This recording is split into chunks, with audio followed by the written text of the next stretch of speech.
visual and verbal hypnosis, plus audio and video subliminal suggestions. I want you to imagine yourself going into the screen, into the screen, into the screen. You project charisma and draw people to you. Every day you become more and more charismatic. You now project charisma and you draw people to you. You have this power and this ability. And all it takes is your willingness to do what you know how to do. You are now very charismatic. And say this word quietly to yourself. Charisma. The word charisma is a conditioned response signal to your subconscious mind, and when you say this word, you will feel more self-confident, friendly, open, and charismatic. You are now fully awake and alert, and you feel good.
I've discovered something amazing! Amazing! Amazing! Amazing! I like to shit. You like to shit. We like to shit. This is shitting. I like to shit. You like to shit. We like to shit. This is shitting. I like to shit. You like to shit. We like to shit. This is shit.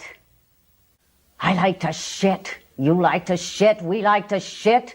This is shitting. I like to shit. You like to shit. We like to shit. This is shit.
Everybody in a wood chipper. I got wood.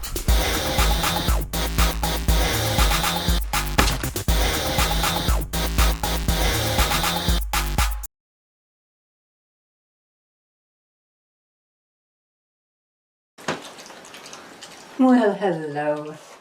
Is your spiritual life stalled? Are you lacking traction to become one with all that is? Well, your answer is right here. Proper opossum prayer and meditation. You've all heard about possums playing dead? They're not playing dead. They're communing with the divine. And so can you. As with so many mystics before them, possums require some trauma great enough to shatter their ego.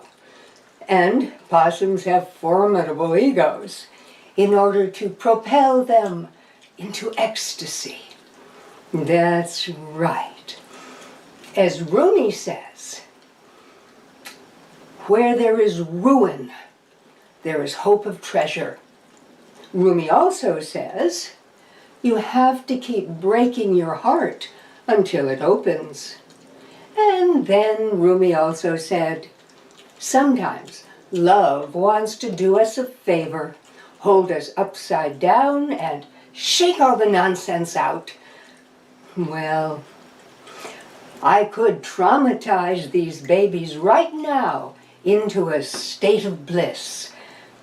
But I would be accused of marsupial abuse, so I'm not going to do that again.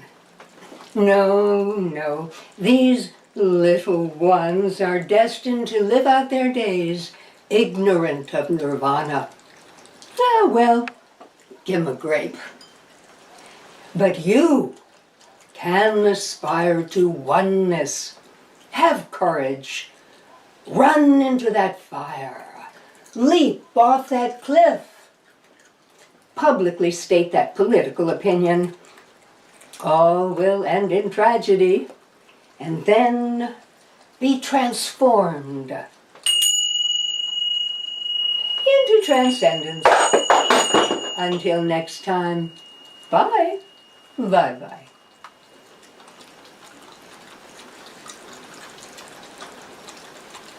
Sweet little mystics.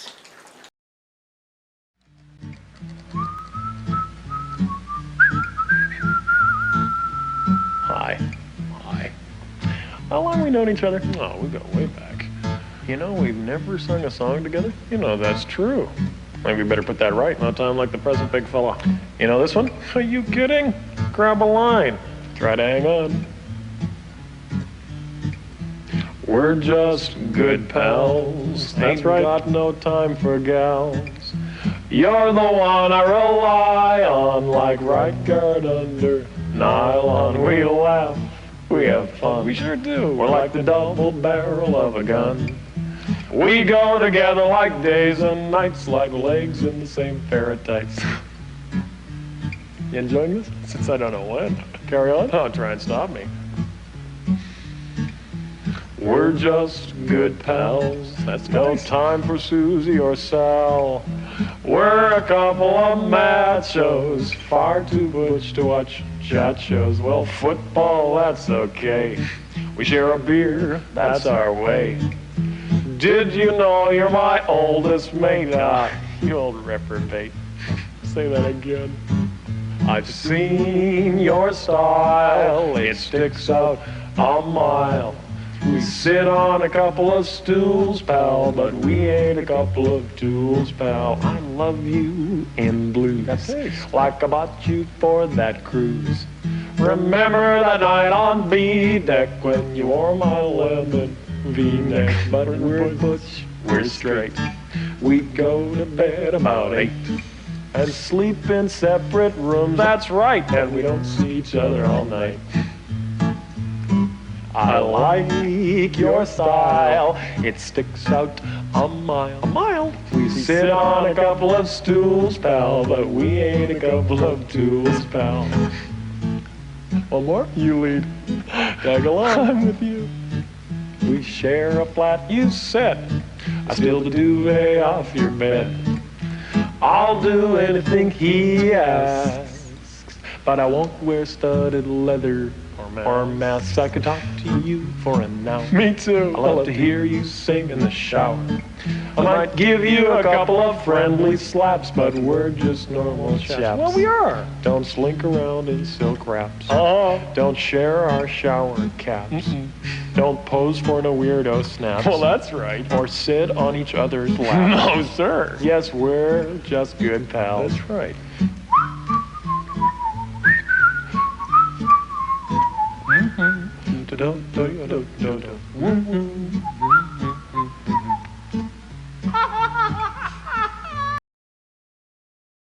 Sit your ass down, cause it must have been a while since you last saw a cat with such inimitable style. Living on video in a cathode ray screen. Best 60 hertz friend that you've ever seen.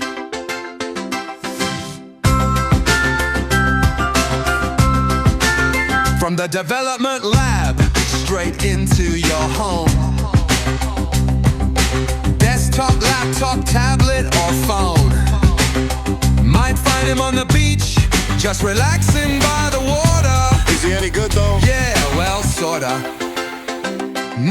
Cam, stereo sound guaranteed. 625 lines of video feed. The show's about to start and it's gonna be mental. Max headroom resemblance is all coincidental.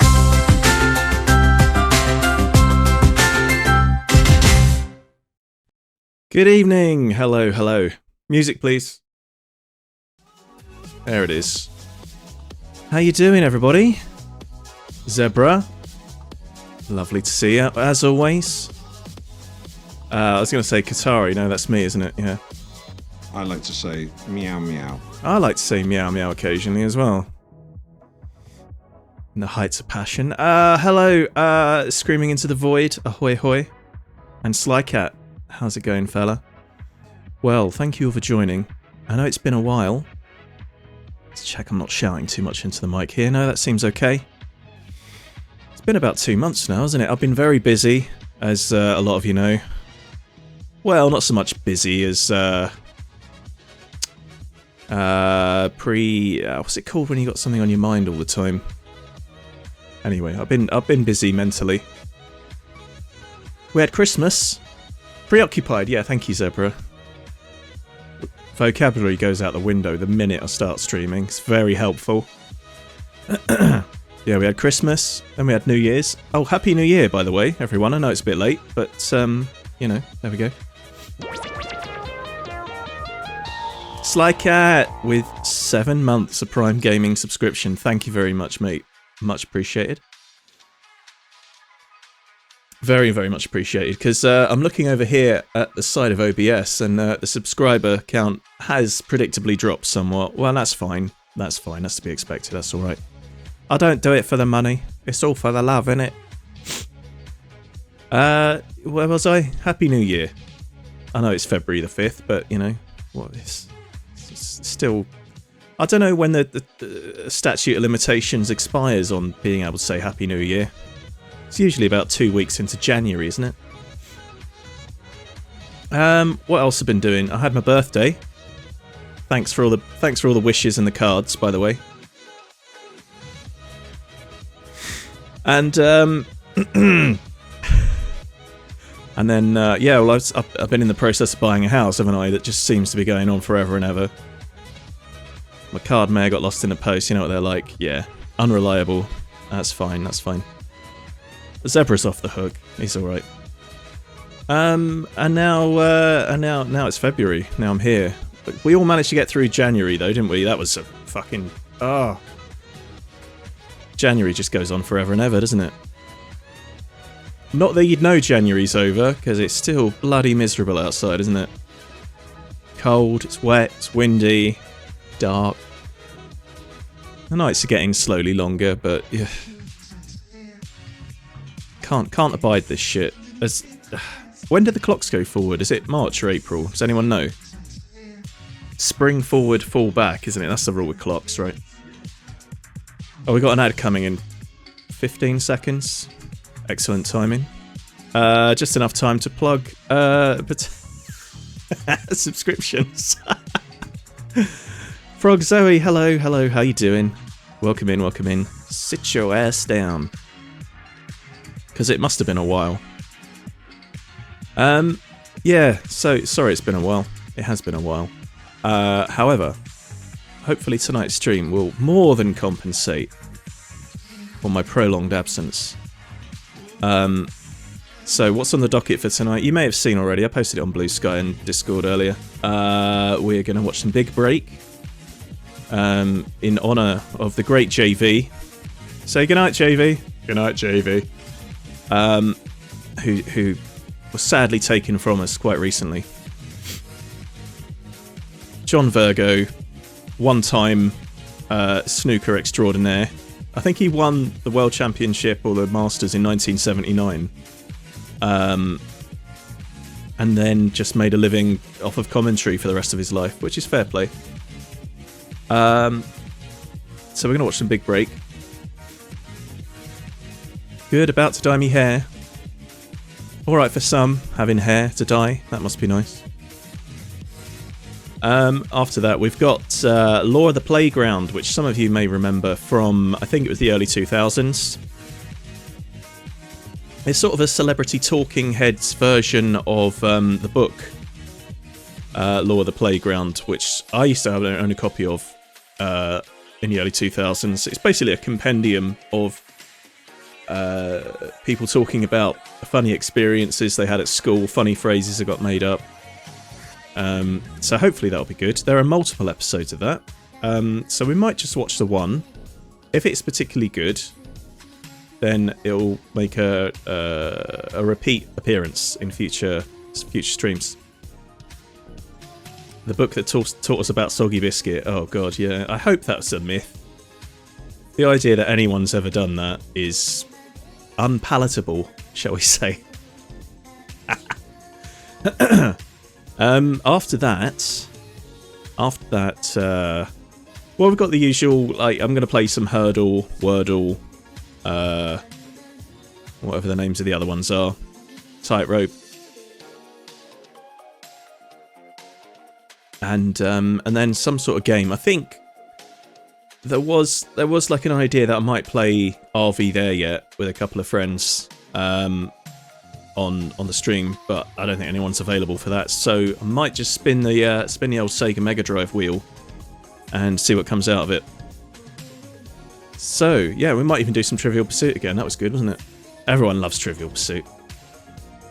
I don't know, you know what David Cameron got up to? Yeah, wasn't it? Do you remember that episode of Black Mirror in the first series where it was about the Prime Minister had to fuck a pig to avoid some terrible thing happening?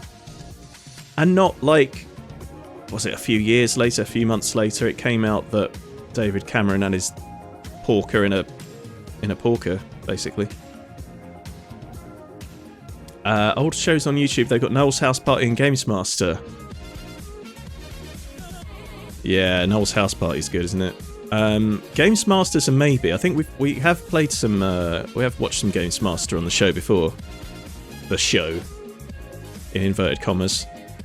Yeah, no, I might look into that for future. I think Noel's House Party might be the more amusing of the two. We should definitely get some Noel's House Party in before the inevitable allegation strike, because he's got away with it so far, hasn't he? How much longer? You can't disappear to New Zealand all your life. No.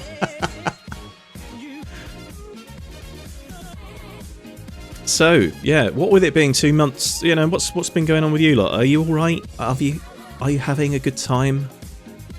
Are you managing to get through the winter without being incapacitated by gas bills? Talk to me.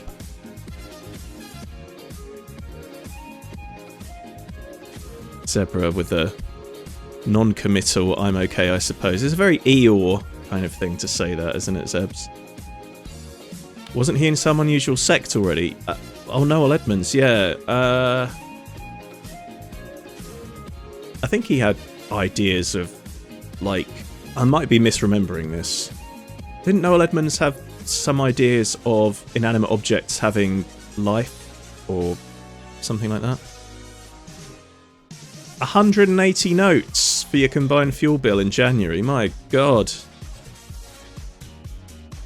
What temperature are you keeping your house at, Sly? Because that is mental.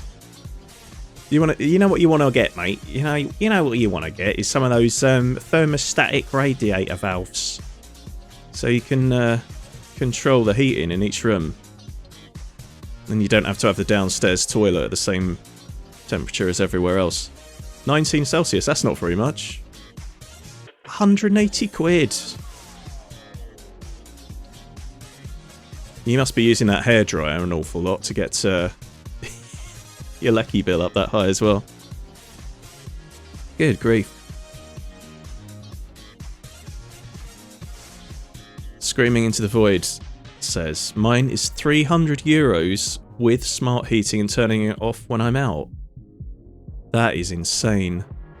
I thought it was bad here in London. Can't remember. I think we pay... I've got a flatmate, so I've got... I think our gas bill came in at like 50 quid, 40 quid, and the electric bill was always about 50 quid as well. I'm not sure why the electric bill's so high. Maybe the fridge is... It's all the frost that the fridge is making that we don't need. 16 at night, 18 in the day. I've got... Yeah, I think... It's a very old man conversation. I'm going to start losing viewers if we keep talking about thermostats. But, yeah. Well, be careful out there, everyone. Because these companies will do you, won't they? I think it was a gas fire in the living room that did it. Oh. That could be it. That could be it. Well, with all this exciting conversation taken care of, I just want to say welcome back and thanks for joining, because I know it's been a while. I'm not just filling until we start the program for real. But speaking of starting the program for real, maybe we should... Oh, we were talking about John Virgo, weren't we? So, move over here, hang on. Music off, please. In your own time, thank you. The automation on this is pretty slow, isn't it? So, John Virgo, legendary snooker commentator, famous catchphrase, has passed. And as a snooker fan, I thought it'd only be right we play the song to we can remember him by. It's a song called, you might be familiar with this. It's Lady in Red, with the special snooker words that only snooker commentators know. So, with that in mind, take it away. Well, Mark, this is for you.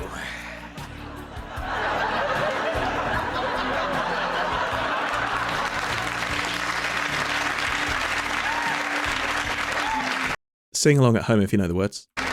Never seen you looking so shiny as you did tonight. Never seen your base so tight.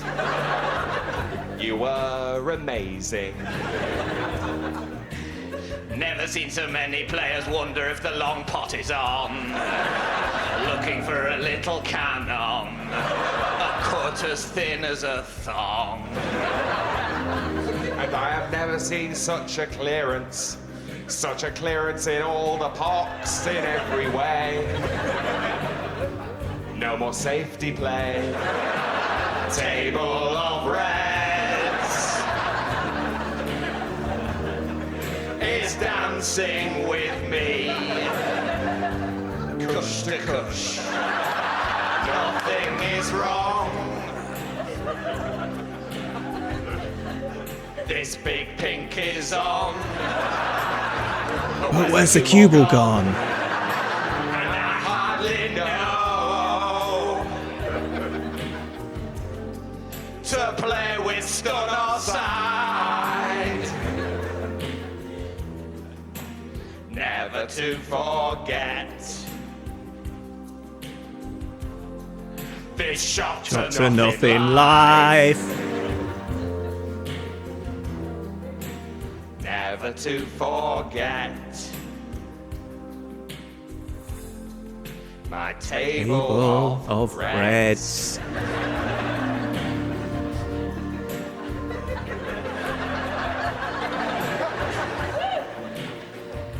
That's for you, Mark. Keep on keeping on. God bless and cheer the fuck up.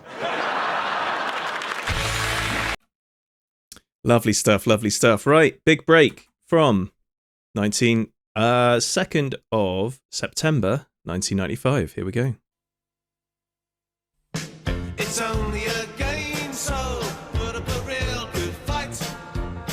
I'm gonna be snickering you tonight.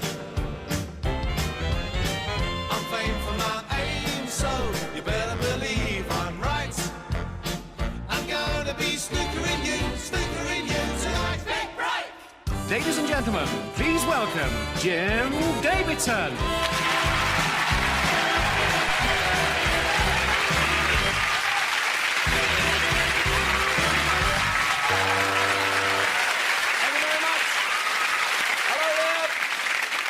How long is it going to be before he says something dodgy? He usually manages to contain himself for these for the episodes on this show. Hello and welcome once again to Potter's Paradise and the start of a brand new series of Big Break. And I got a bit of news about John Virgo. Yeah, so have I, mate. Oh no. Carry on. Yeah, R is right. He's put on a bit of weight since he gave up drinking the hard stuff and gave all his whiskey to his pet budgie. Now, the last thing I heard, the budgie had ripped open the bars of its cage and was chasing a cat up Hammersmith High Street. See if you notice a subtle change in the deportment department as I introduce you to the titillating ton of fun himself, John Virgo!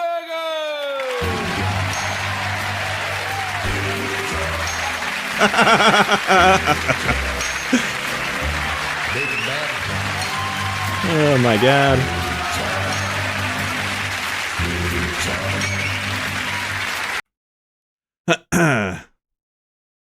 He looks like Pavarotti, doesn't he? How are we doing for sound? Is it a bit loud? I can turn it down a bit if it's a bit loud. Let me know.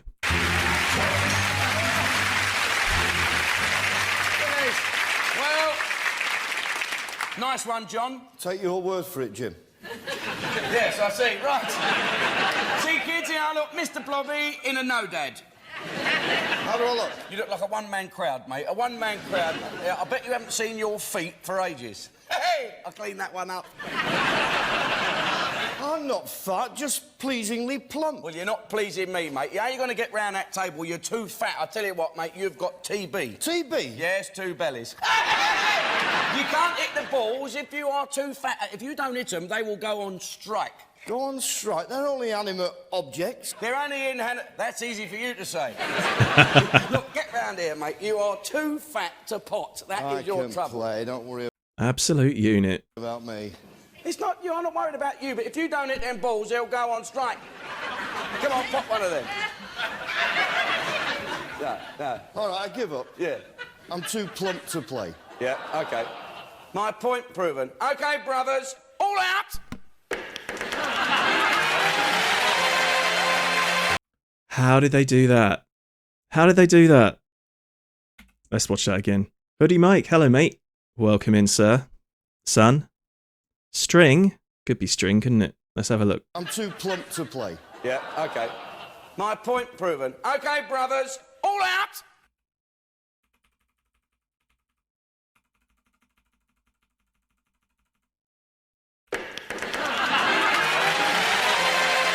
Magic. Only possible by the unique way the BBC is paid for. I keep telling you, you got to pay your licence fee, otherwise you don't get classic stuff like this. 32, 31 years ago. If they brought back Big Break, that would immediately make the licence fee worth it, wouldn't it? Scruff, hello mate, welcome in. Glad you can make it. Fucking size of him. So, Duncan, where are you from?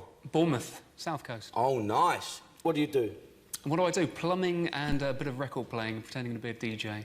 Plumbing, what comes first, the plumbing or the records? The one that pays the most money is the plumbing. One sadly. slip and you're in it with both jobs, aren't you, really? All right, Doug, what else do you do with yourself?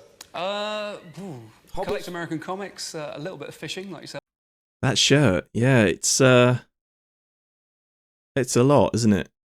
It is a lot. I was watching Blackadder. There's a good BBC series. Yeah. Which series were you watching? Big fan of Blackadder myself as well. Officially got dye in my hair and not for once dyed my forehead in the process. Well, have you dyed the back of your neck? Have you checked yet? Have you checked? End of Series 2, start of Series 3.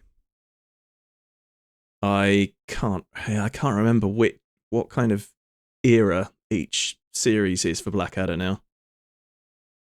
Oh, Chris Barry's in it, no way. Arnold Rimmer. Second series was Elizabethan. Oh, yeah. Was that the one on Flashheart? Rick Mayall? Up at sea fishing. Oh, sea fishing? Yeah. Are you a snooker fan? Yeah, I like watching it, and I play very badly. Good. Snap. Get your hand in there, we'll find you a snooker player. Might improve your game. Who have we got, John? Look at him. Love the beard, Nursey. Gives me something to hold on to. Woof. Great days. A red ball, John. Well, what you need in this game is someone who's quick around the table and a good potter. He's been on Big Break many times. From Grimsby, Mike Hallett! I've never heard of this guy before in my life.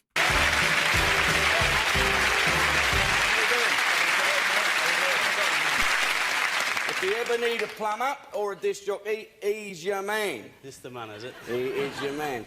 How are you, mate? Great, thanks, mate. Yeah. Welcome on board, yes. Our red team, give a nice round of applause for the new series. Good to see you. Helen. Hello. Now, Helen, you're from Wales, aren't you? South Wales. Just Oh, lovely. Very nice. Very Lovely. pretty. Oh, I worked there when I was young, doesn't it?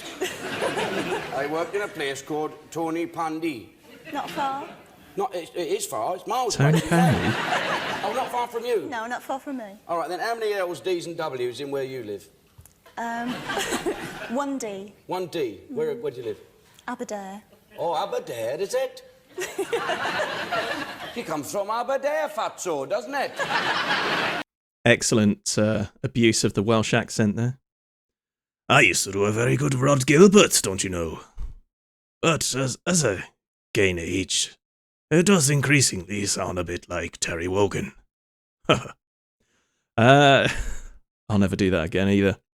Meant to mention earlier, but my mum's got some National Women's Darts, and I like to say meow meow. I've already said I like to say meow meow as well. Amy 2K, how you doing? You all right? Welcome in. We're just watching Fat John Virgo here, and his prime days prior to the unfortunate incident that occurred recently. I only heard John Virgo commentating on the Masters snooker not 3 weeks ago, 2.5 weeks ago, something like that. He was great. I mean, except he had that one phrase in the "Where's the cue ball going?" and that was it. They could have just replaced him with a tape recorder, to be honest. But nonetheless, he was a founding structure of British snooker, and especially snooker on TV. What was I saying? Zoe, yeah, meant to mention earlier, but my mum's got some National Women's Darts and also snooker trophies from the 80s when she competed. No way. It's funny you mention that, Zoe, because snooker used to be quite popular with women players. 80s, 90s, and then it sort of became more and more blokey over time. That No Dad looks like the solitaire cards from Windows 95. What you mean is waistcoat. Yeah, I can see that. Is it? Yeah, lovely. It looks like a mountain, isn't it? And what do you do with yourself, Helen? I'm in sales. I sell training. Training? Yes. Got any children? No. Ah. No, but shit. John, what's the matter? Just a thought. Here we go, Helen. There we are, a yellow ball. A yellow ball, one of the top players in the world from Ireland, Ken Doherty!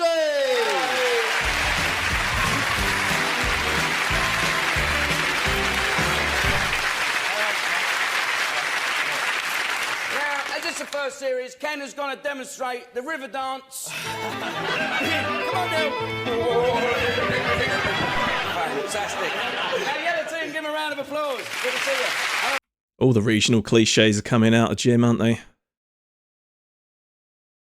Just as well we haven't got any Caribbean players coming in. Think we can get away with national. Is it national racism? No, that's probably not the right term. Regional stereotypes. Everyone loves slagging off the Welsh and the Scottish, don't they? Very unusual format for a show. Jim's allowed a few regional jokes as a treat, yeah. As soon as he gets back to his dressing room, he's just blasting the N-word into the mirror, I guarantee it. He's struggling to hold it back. Very smart. Now, Mark.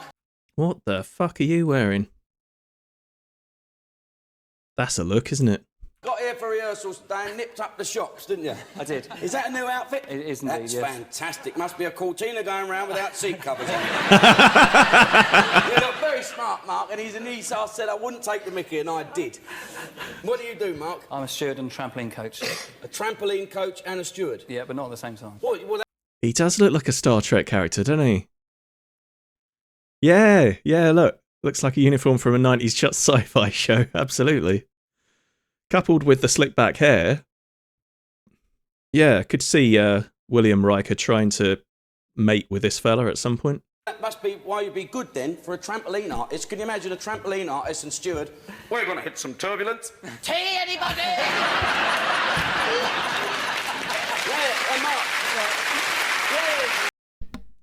How crunchy do I think his hair is? Yeah, this was the peak 90s wet look gel. And back in the days when I used to have hair and used to use wet look gel, I can assure you that got very crunchy. Great days. Dip your hand in there and have yes, and the trampoline as well. Blue ball. There we are, a blue ball, John. Well, this is a young man. Every time he comes on Big Break, he creates tremendous excitement. He gives it 110% effort. From Wales, Darren Morgan! This is a journey into money. Loads of money. Scruff Cheater just donated 10 notes. That is very generous of you, Scruff. Thank you very much. 10 quid donation on Ko-fi. Much appreciated. Thank you very much. That's paying for the, well, considering how much OBS uses in power, as we were talking about before with electric bills, that's probably going to pay for the stream. So appreciate that. Thank you very much. And the couple of beers I've got on my table here that I hadn't previously mentioned. So thank you. Very kind, very kind. London Price, absolutely. God, I went out to... Oh, I'm not going to go on about it. Yeah, I will. All right. I went to the pub, like last week, and it was like £7.50 a pint. I wouldn't have minded, but we stayed there for 5. Ridiculous. Absolutely ridiculous. Refilling the litter box is expensive. Yeah, well... Shut up. Thames Water, we're on a meter now. I think twice about flushing the toilet sometimes. If it's clear enough, I'm like, oh, it's borderline. Am I gonna bother with this one? Yeah, so that's why I don't have people around. Qatari doesn't shit in a litter box. He goes out the window, bum out. Absolutely, yeah. And if you do, the best way to do that is when you're driving on the motorway, because it's gone 70 mile an hour. Guy in a Vauxhall Corsa behind you never knows what hit him. Thinks a fucking giant human albatross in the sky. Knocking out giant bum eggs.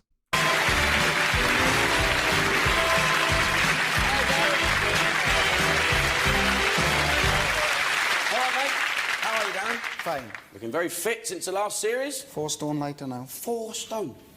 4 stone later now. How did you manage to lose 4 stone? Gave it me. As about John says then. Yeah. Our blue team, give a nice round of applause. Right. Here we go. For those of you with very short memories, 3 lots of games to play. The first game, second game, and the final. And the first game's called Red Hot. Here we go. Here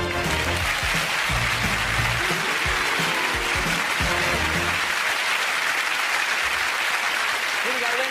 The first game's called Red Hot. 10 seconds free for each contestant. 3 questions, 10 seconds for each correct answer of play. I'm going to pause it after the question. See who in chat can answer correctly first.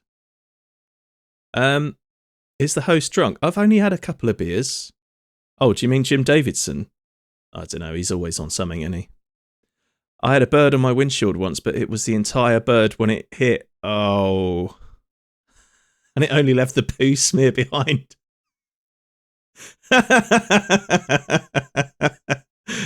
Oh, Jesus. Yeah, well, you're lucky it didn't leave behind a wing or a bunch of blood or something, I guess.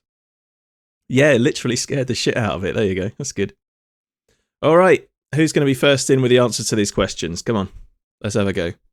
Time for the partner. Been so long since I've done these rules, I've forgotten myself. Please write in and send them to John Virgo, behind the hot water pipes, 3rd washroom along Waterloo Station.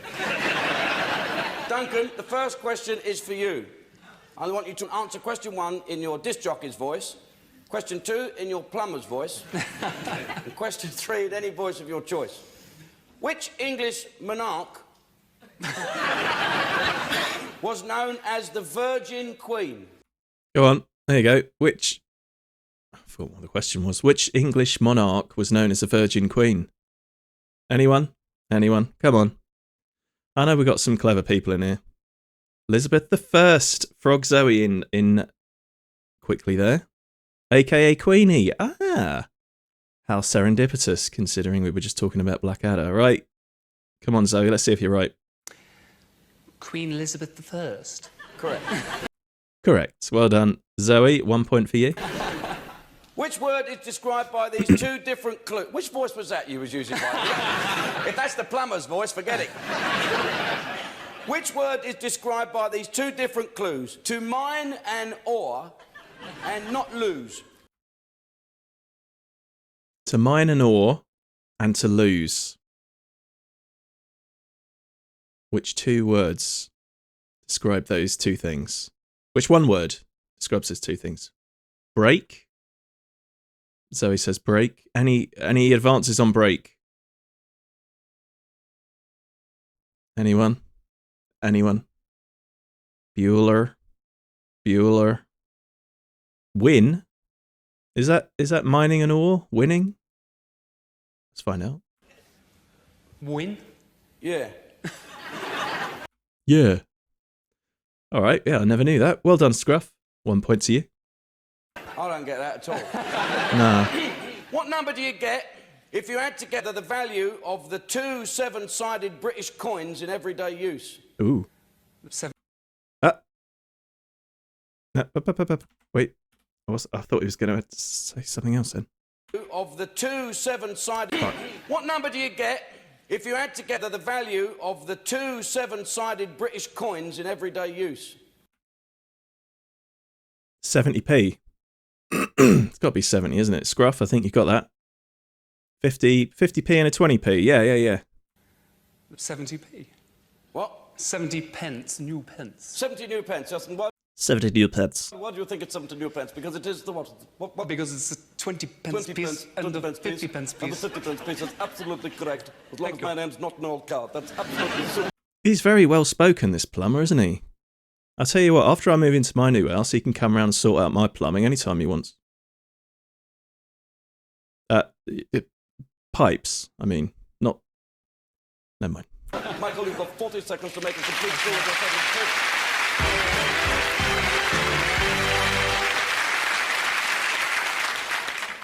OK, Michael, you've got the maximum time. We'd ask you to make your break.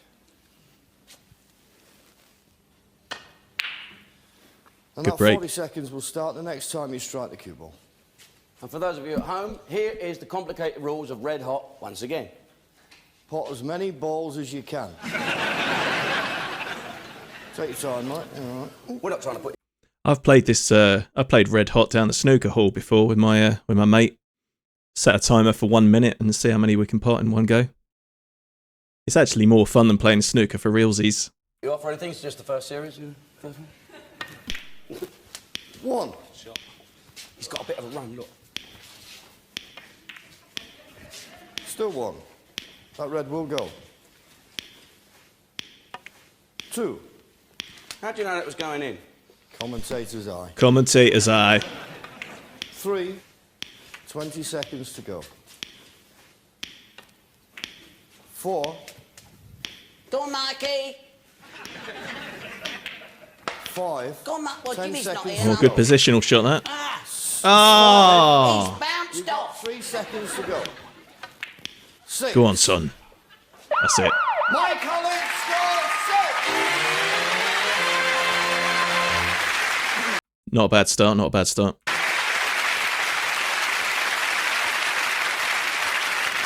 Here we are then, Helen, isn't it? Which English queen had the nickname Bloody? Go on. Which English queen had the nickname Bladdy? Did he say? Mary the First, Scruff says. Zoe says Mary the First. Zoe's answers due to a slight delay from looking them up on Google. Mary. Yeah, charming, isn't it? What do you reckon they called her for short? I don't like to say. Bit of a clock. Oh no. Zoe said a naughty thing. I've got to allow it through. Let's see what it could be. Fuck off. I don't know why that was blocked. I shouldn't have any swears blocked on this. Mary the usurper. In this house we stan good Queen Jane. I was struggling to spell Mary, if I'm being honest. Fair enough, fair enough. All right. Well, there's going to be another question in a second, so don't worry about that. But Scruff's running away with it so far. I've got 2 or 3, haven't you? Tom Fiend, hello mate. How you doing? I'm very well. Very. It's nice to be back and have so many people join the stream. Yeah, when I was mentioning RV there earlier, I was going to be playing that with Tom, but well, maybe we can sort that out for next week. That would be good, wouldn't it? Both ex-husbands of mine in here now. Oh, yeah. The old Cult of the Lamb. I forgot about that. Yeah, were you married to... This won't make sense to anyone else in the chat, but Zoe, were you married to Tom as well then in Cult of the Lamb? Which word is described by these 2 different clues? A horse that is certain to win and take a little snooze. A horse that is certain to win and take a little snooze. One word describes both things. What could it be? See, I thought a horse that's bound to win is a dead cert, but that doesn't describe a little snooze, does it? A horse that is certain to win and a little snooze. I don't know. Nap. The audience got 10 seconds there. Nap? Hence the expression a nap hand, or what? A nap hand. What's your nap for the day? What number do you get if you take the number of cents in a quarter from the number of cents in a dollar? The number of cents in a quarter taken away from the number of cents in a dollar. I think it's 75. Scruff, yeah, it's 75. There we go. 75. 75. No. Correct. Good Yeah.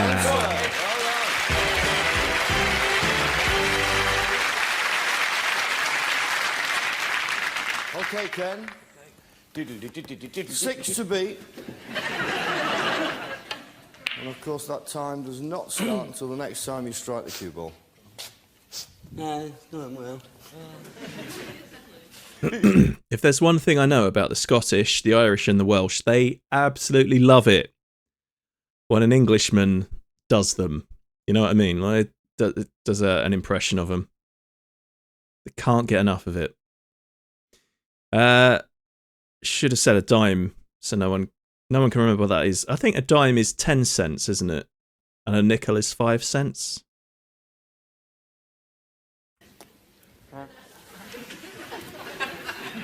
Don't point that at me. 1. What's he got to beat here? It's 6, isn't it? He's got to beat They've got 6. their own little run. He shuffles, look. 2. 3. Good positional play again. This is good. 4. 20. Don't puncture him Yeah. with your cue. Imagine 5. that. Over 10 seconds to go. 6. One more, you're in the next round with only 5 seconds to go coming up. Oh. Hey! Bloody hell.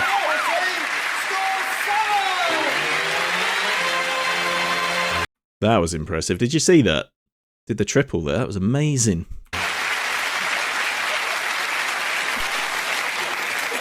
That was an Irish double. That was an Irish double. Did you mean to do that? Of course I did.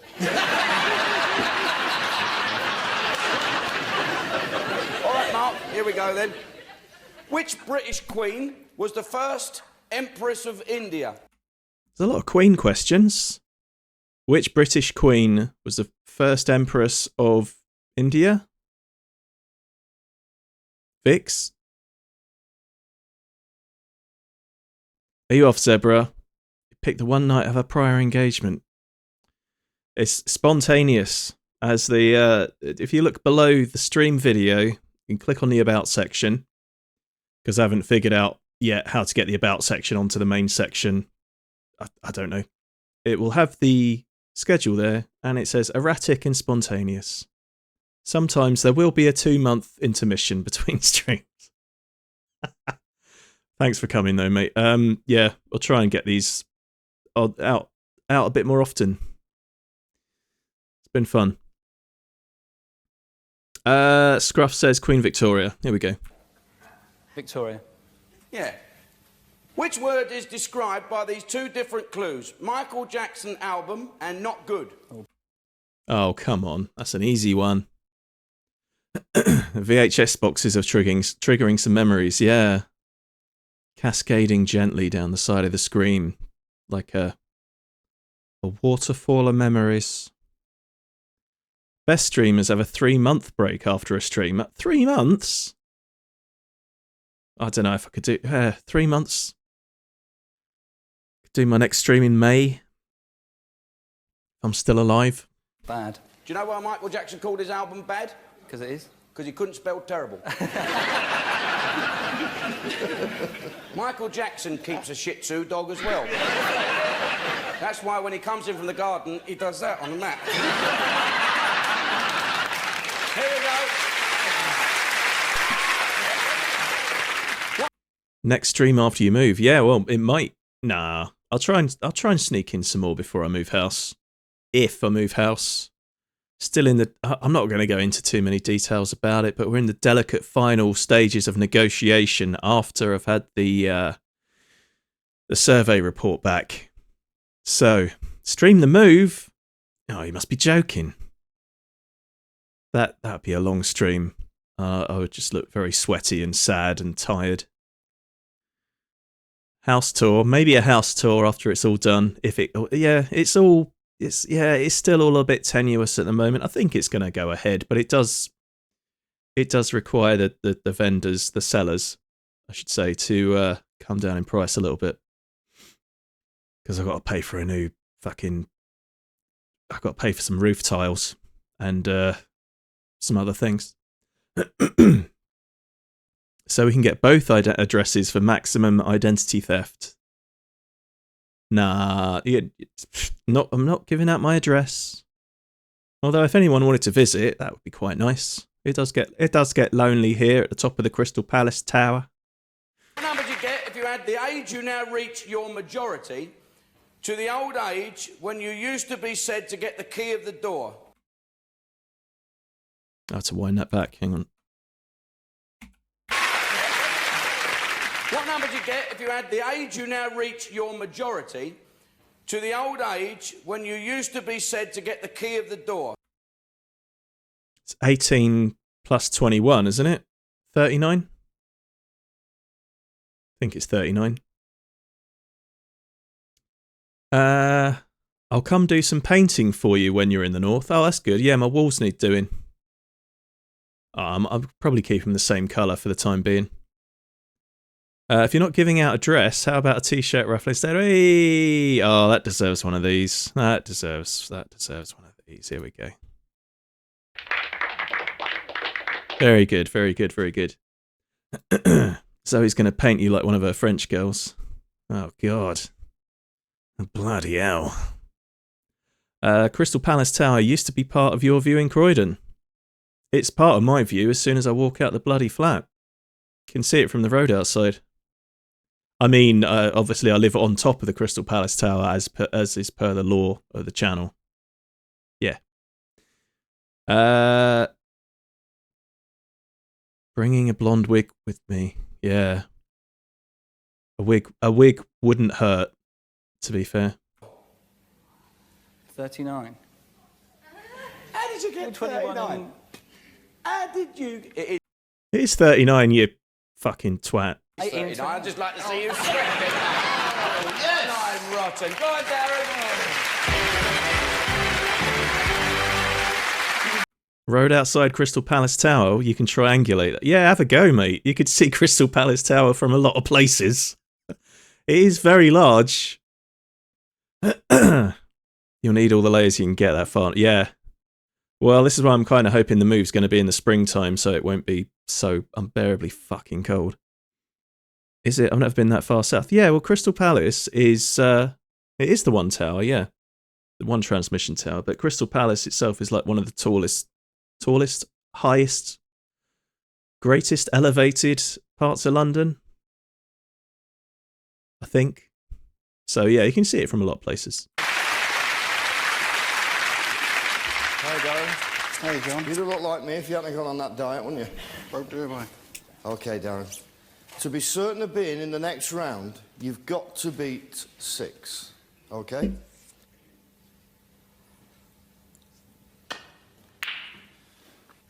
Well, start a Good kick. myself, doesn't it?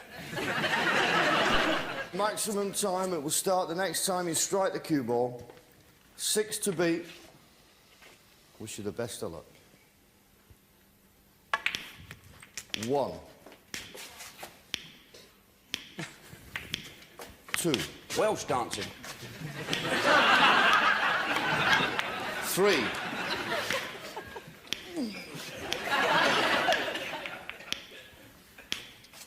20 seconds to go. 4.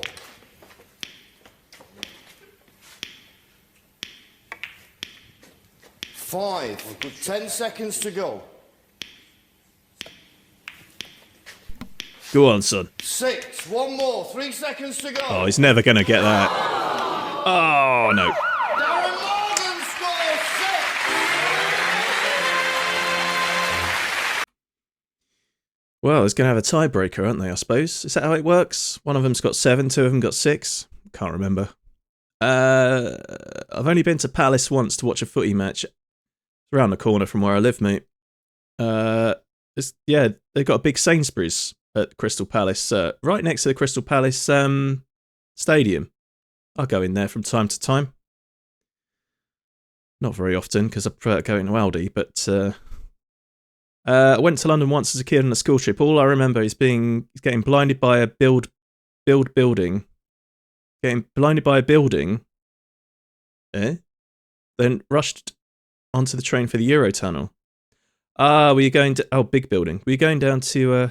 on a school trip to France, then? Might have parked outside mine. Well, maybe, yeah. Blinded by the Thames Lighthouse. Thames Lighthouse? Is that a thing? No, it's not. No, it's not. OK, tie-break time. We've got 6, 6 and 7. So it is a tie-break. Oh, nice man here. Now then, you've got to go for it. Hands on your buzzers. First answer is the only one I can accept. You get it wrong. Early bath. Good night. You've been a good group. And no going through our pockets in the changing room. I'm sure that's why some players get sent off. After the Beatles split, who went on to form Wings? Easy question. After the Beatles split, who went on to form the band Wings? Scruff says Paul McCartney. Just like with Oz and the Beatles. Dreadful impression, I do apologise. Oh yeah, Nightbot has just reminded me. There's a Discord server, if you fancy joining. It does get used occasionally. And you can follow me on Blue Sky there as well. Was that my scouse? I can do a better one. I can do it. I can't do it now. Oh, it's too much pressure. Morrissey.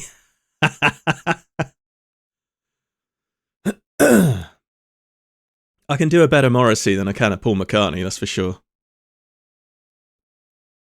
How does it go? I was looking for a job and then I found a job, and heaven knows I'm miserable now. Nailed it. Paul McCartney. Paul McCartney, the correct answer for Duncan. Good. Mark, Darren. Come on here, boys. All right. Come on, mate. Lost it at the outlet. Well, Mark, you know, wasn't quite quick enough on the old buzzer there. How are you with trick shots? Hopefully all right. Yeah, because John has been studying. He's been to night school. Time for one of John Virgo's trick shots. Oh, he's lost weight, I think.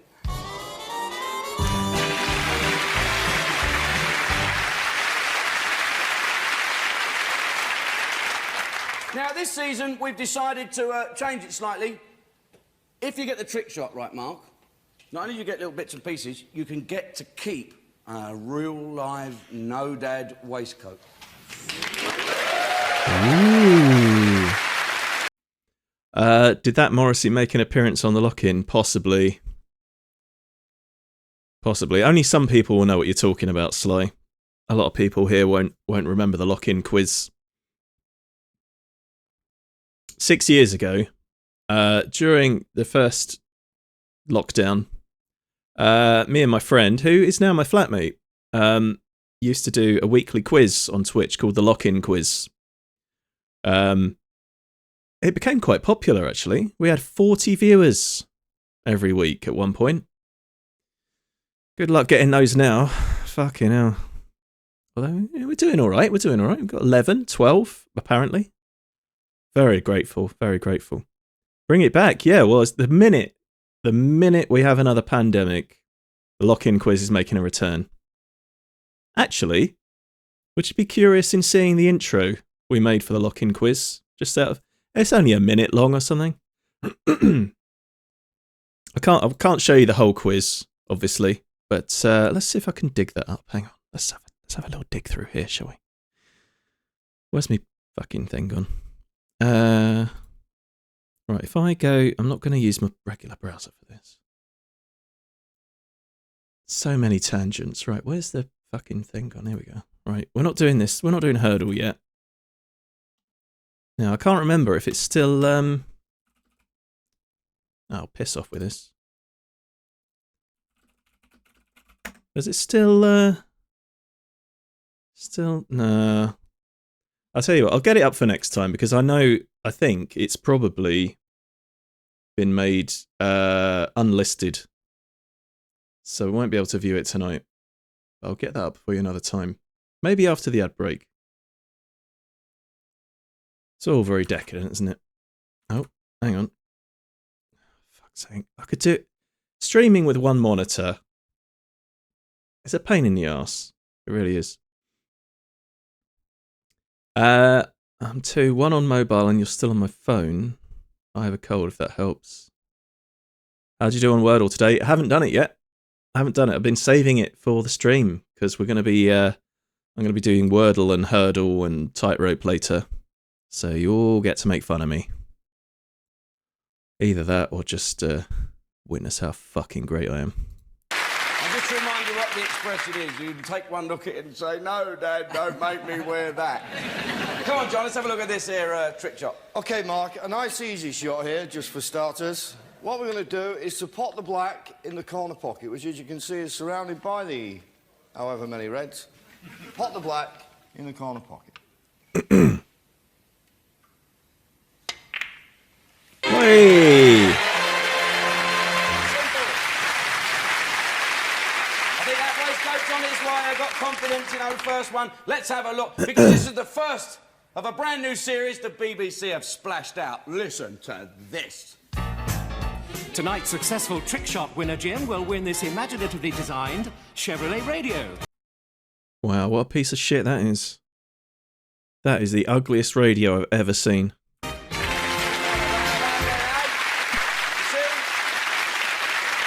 other game shows, you get speedboats, millions of pounds. You don't want that, Mark, do you? No, you want that Chevrolet radio and that no-dad waistcoat, don't you? Yeah. Go get it, Mark.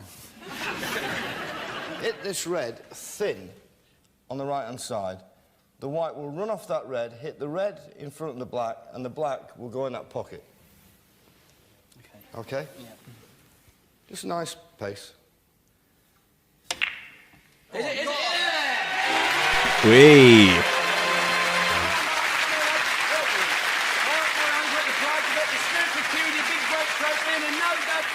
You go and get it off a Virgo. Strip him off. Right, let's play.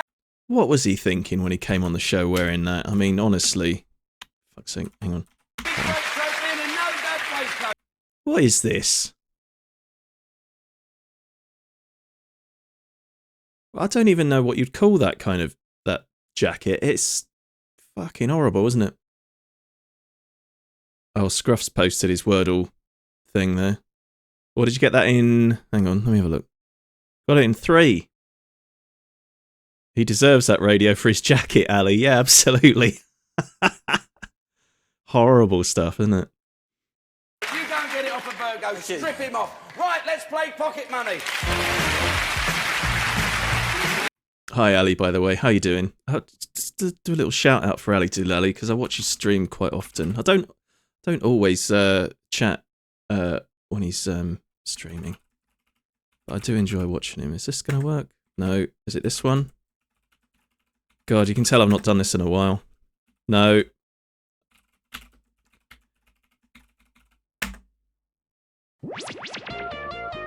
Finally! Oh. What's that? Oh, yeah, I changed one of my bots so that when I do a shout out, it gives you a little summary. How's that? Bit of fried gold. Lovely stuff. Yeah, go and drop him a follow. He's a great bloke. Here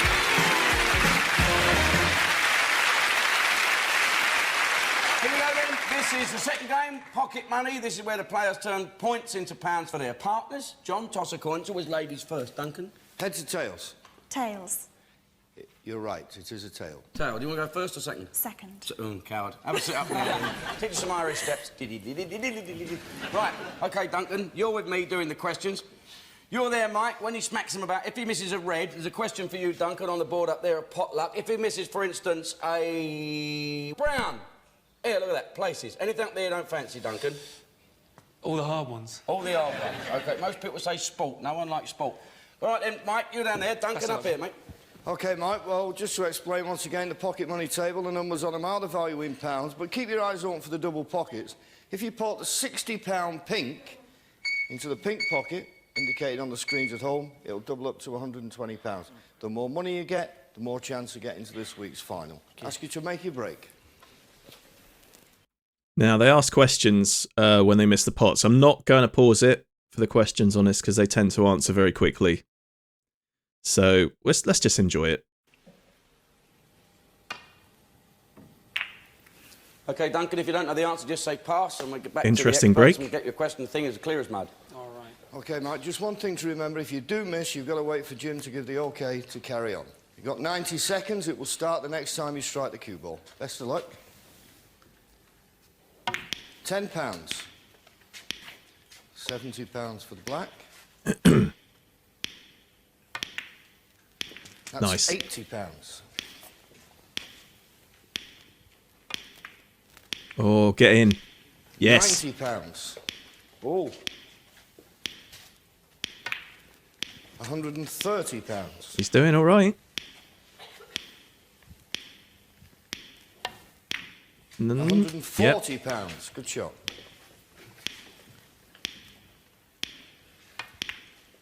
£210. Never used to occur to me that Virgo was actually a pro snooker player. Yeah, I was reading up about his professional history. He only ever won one big tournament. That was in 1979. Pardon me. And then it didn't. It started falling apart after that. He got into gambling. Got into a lot of debt, and then the BBC offered him a job as commentator. And it sorted him right out. So, yeah, the BBC sort of saved his life, really. He could have been on Skid Row by this point, otherwise.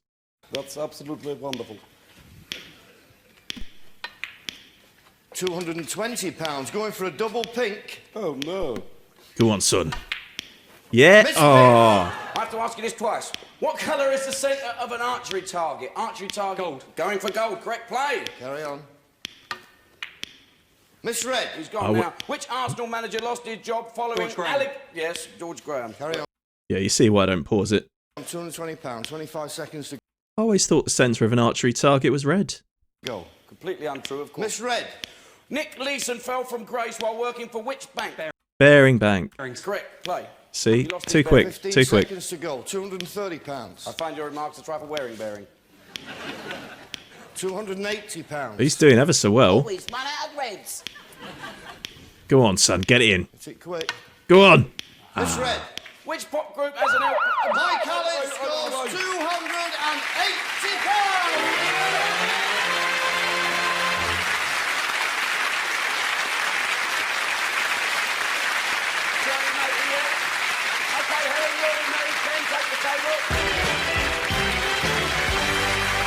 Oh, you say he's bottled it and he's fucked it. 280 notes is actually pretty good for this round of the game. We'll see how Ken Doherty does, though.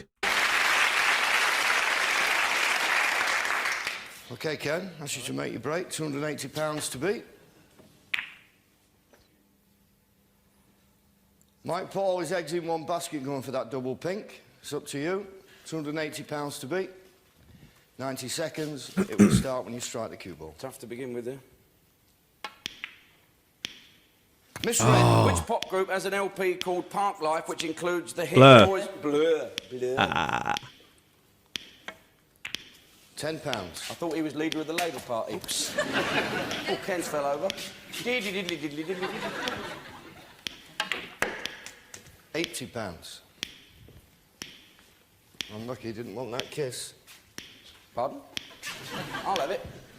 Miss Red. Oh, did Ronnie or Reggie Cray die in March 1995? Ronnie. Ronnie, right. Okay. It's £90. Double pink. £120 for Go this. on, son. Go on. Played it Oh, he's missed sensibly. it. Missed it. Miss Pink, but it's still there. Which Commentator's eye. sport could you find or could you win the Curtis Cup? Golf. Correct play. You knew that, didn't you? It's gone in. That's £100. Get the pink. Easy double pink. 280 to beat, remember? Yes. Double pink's gone in. That's £220. Ooh. Bad kiss again. I'm 25 excited, seconds Tommy. to go. Gonna guess no for the Cray question. That's in. Good shot. £230.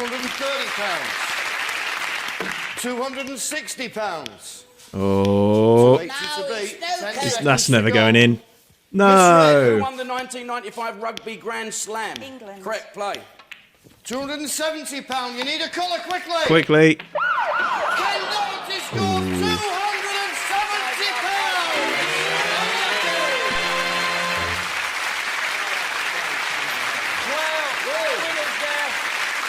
A very happy 280. Oh, Helen, it was So close, dear. So close. Well, let's go and see what you would have won, a caravan or a speedboat. All right, it's not bullseye. Did Ronnie or Reggie Cray die in March? Nah. Oh, we've got another ad break coming up in a minute. I'll pause it once it starts. 207. Ken, it's exciting that, mate, wasn't it? Alternatively, subscriptions available, and you get a lovely selection of ad-free viewing, and on top of that, you get look at these animated emotes I've made. Look at these, and Look, this one. That's good, isn't it? That's worth a $5 of your money, surely. Come on. I love the tripping over down there, the trick dancing as well. Still, you enjoyed yourself, Helen? Wonderful. You've got your stick, trophy, and £270. All right, give us a kiss. Final time.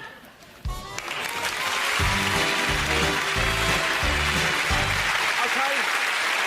Subs are 30% off at the moment. Wow. Okay, well, there you go. No excuse. Come on. Give us your fucking money. No, don't. No, it's fine. But if you want to. It's final time, and we want a winner. Not to put you under any pressure, but it's the first one to continue. Right, here we are. John, please explain what to do. From behind, not too hard. Oh, blimey. Tom Fiend 86, thank you very much for the unprompted subscription. That's very kind of you, mate. Much appreciated. Yeah, there you go. You get to have fun with all those animated emotes now. And you don't have to watch the ads that are about to imminently appear on the screen as well. Couldn't not sub after that hard sell. Much appreciated. Thank you very, very much.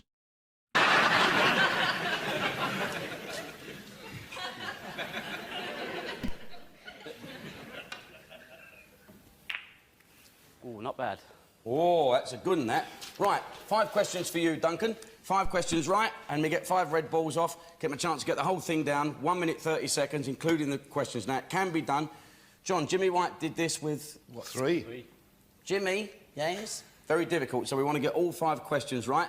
And let's see the prizes. Let's have some good ones this week. Come on, dig deep, BBC.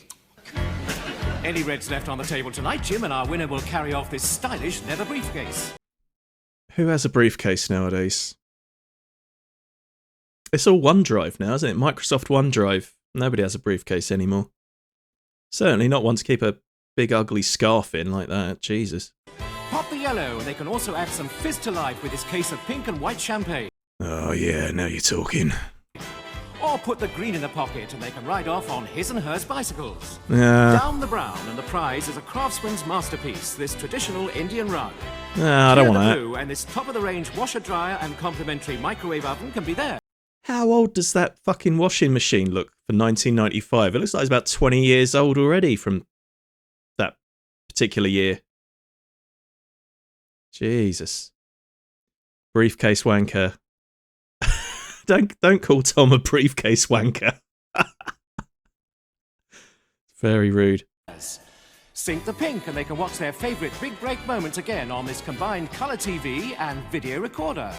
These things cost a fortune to buy nowadays. If you want to try and buy a cathode ray tube TV, forget about it. Yeah, they cost more to buy second hand than they did at the time. People were just chucking away cathode ray televisions like 10, 15 years ago. They're like gold dust now. I once got a steel Filofax for Christmas and I thought it was well smart. I bet you were the envy of all the other kids at primary school with that one. They're pulling these prizes from a charity shop. Yeah, some of them are pretty shit, aren't they? All that remains is to pop the black for tonight's mystery star prize. Ooh. Duncan, your future is in my hands. Right now, I know it's very easy at home, it's very difficult up here. It's difficult enough for me to read the questions out. I'm always spitting teeth out and bits of stuff. Duncan, very quick as you can, 5 questions for you. Lads, we're all rooting. If you don't know the answer, just say pass. Duncan, good luck. Your time starts now. Mecca is in which country? Saudi Arabia. Which Prime Minister was known as Super Mac? Harold Macmillan. Sean Connery and Roger Moore both played which spy? James Bond. James Bond. Which sport is Sugar Ray Robinson associated? Boxing. What activity is Las Vegas famed? Gambling. Stop the clock. Yes. Bloody hell.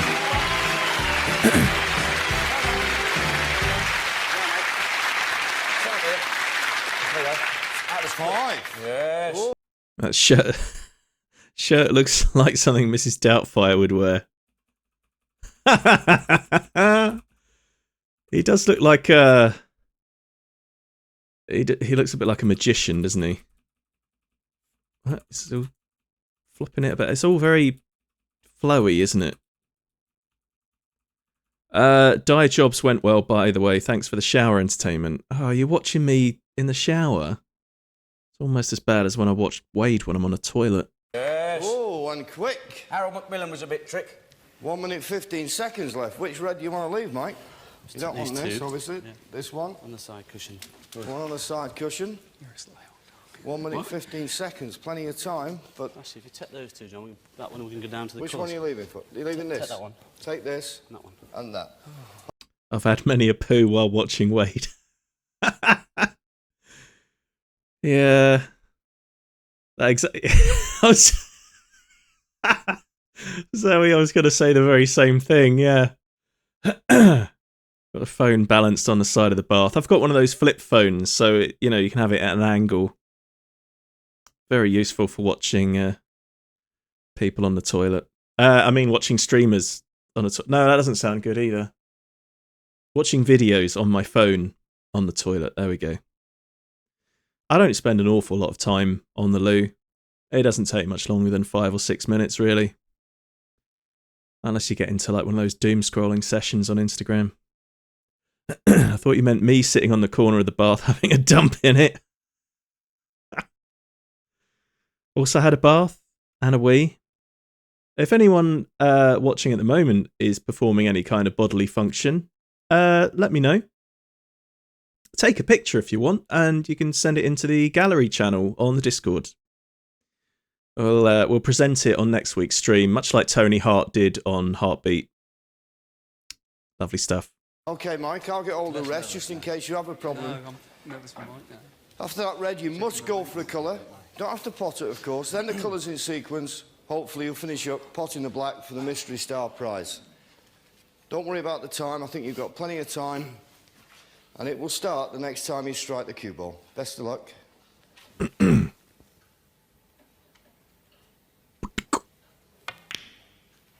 Get in. Right, that's first of the prizes. That's a leather briefcase. Full of readies. Just teeing the yellow up. Sometimes takes more time lining them up. Yeah. Right, that's a set of We pink want this to champagne, move. please. Move.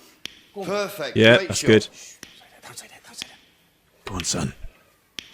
Is it Yes. Oh, he's going to do it. He's going to get all of them. I can sense it in my Indian bones. carpet. Perfect on the Yeah, he's got loads of time, mate. Doesn't it No! look so easy sometimes? Where's your angle on the pink now, son? 5 seconds, only 2 balls to pop, but it's just running away. Taking slightly. too long. Take your time. Oh, if That's- that goes in, that's No, perfect. yeah? Yes! Yeah. 20 seconds to pop the black. Loads of Clean it time. up. Oh, I can't wait to see what that mystery prize is. Yes. Get it in. Yeah! Woo! Let's see tonight's star prize. God, I hope it's a speedboat. The mystery star prize tonight is a dream holiday in Hawaii. Situated just north of the equator, its natural beauty and idyllic climate combine with a sophisticated American way of life to provide the perfect holiday setting. You've got your leather briefcase, right? You put that £280 in, your big break trophy and all that stuff, and a holiday in Hawaii. You enjoyed it? I can't believe it. It's been fantastic. Well done. You've been a great sport. Give him a round of applause, ladies and gentlemen. And we'll say thanks to Mark. Thanks to... I'll tell you what, compared to the rest of the prizes, a trip to Hawaii, bloody good, isn't it? This is what Wade will be making us do in the commune for money. Or playing snooker. I'll be happy with that. Darren, thanks to Helen, thanks to Ken. Good night, JB. Good night, JB. Big Breaks back in town. Tell your friends. See you next week.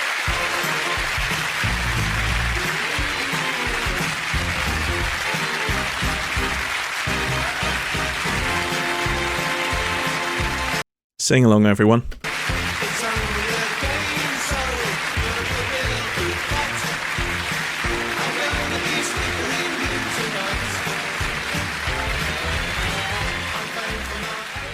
Great stuff.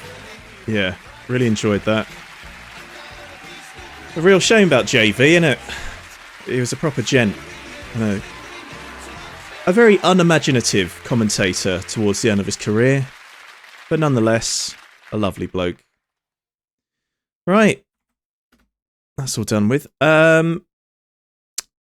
What's next then? I'll tell you what's next. I'm going to go for a tinkle. So we're going to have a quick music break. So I'll be back in about 4 or 5 minutes. Enjoy this, and I'll see you on the flippy floppy. Yeah. That's a rather bad start, isn't it? What we'll do, obviously, is to work on things. The engineers will get things sorted as quickly as they possibly can. In the meantime, we'll play some music.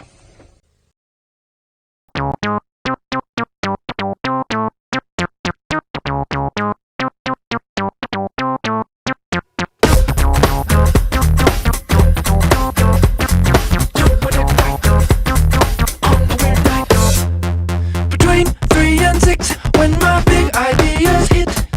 Green freeways driving fast and fast. It's hard to be fake with nobody else awake.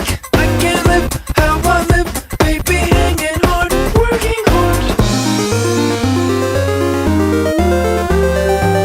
Not midnight, not sunrise. In a weird part of the night, yeah. That's the time I feel alright, yeah. All the bullshit goes away, oh yeah. Then it comes back in the day, yeah. Doing it right, on the weird night. Doing it right, on the weird night. Doing it right, on the weird night. Doing it right, on the weird night. Between 3 and 6, when no one can fuck your shit. So in touch, that's the best. Send that girl a risky text. Thrill seeking gland, squeezing, give your life meaning. The spot on the clock when the world can't throw you off. Not midnight, not sunrise. In a weird part of the night, yeah. That's the time I feel alright, yeah. All the bullshit goes away, oh yeah. Then it comes back in the day, yeah. Doing it right, on the weird night. Doing it right, on the weird night. Doing it right, on the weird night. Doing it right, on the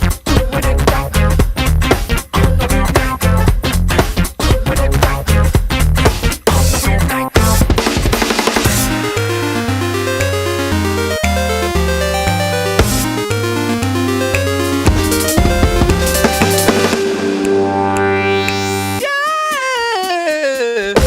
In the weird part of the night, yeah. That's the time I feel alright, yeah. All the bullshit goes away, oh yeah. Then it comes back in the day, yeah. Doing it right,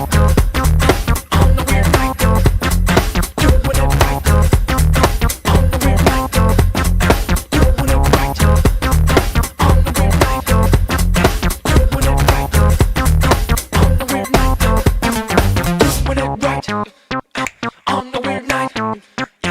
Doing it right, on the weird night. Doing it right, on the weird night. Doing it right, on the weird night. Doing it right, on the weird night. Doing it right, on the weird night. Doing it right, on the weird night. Doing it right, on the weird night.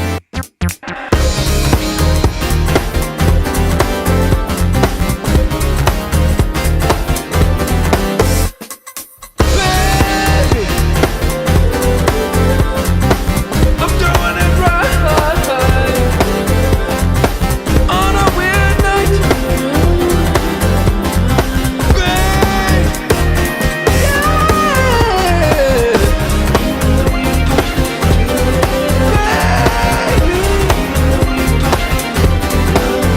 You know I'm doing it right. I'm doing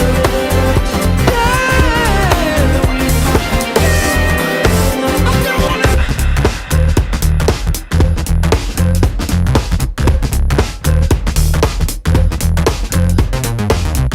In the weird part of the night, yeah.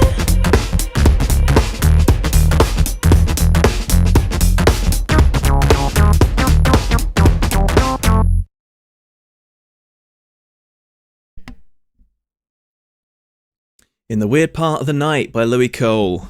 What a banger. So the reason Boris Johnson's on the screen here is I pulled up that intro to the lock-in quiz I used to do a few years ago on Twitch. So I'll play this for you. If you're interested. It's never coming back. It's not coming back. We'll never ever do a live quiz on Twitch ever again. It's a sad situation, as Elton John once said. Anyway, have a look at this. It's only a minute or something. Just what is it that you want to do? Well, we want to be free. We want to be free to do what we want to do. And we want to get loaded. And we want to have a good time. And that's what we're going to do. Well, when, baby? Let's go. We're going to have a good time. We're going to have a party. In a world frustrated with anxiety and confusion, two men seek to bring the best free weekly entertainment show ever There he seen. Those men are...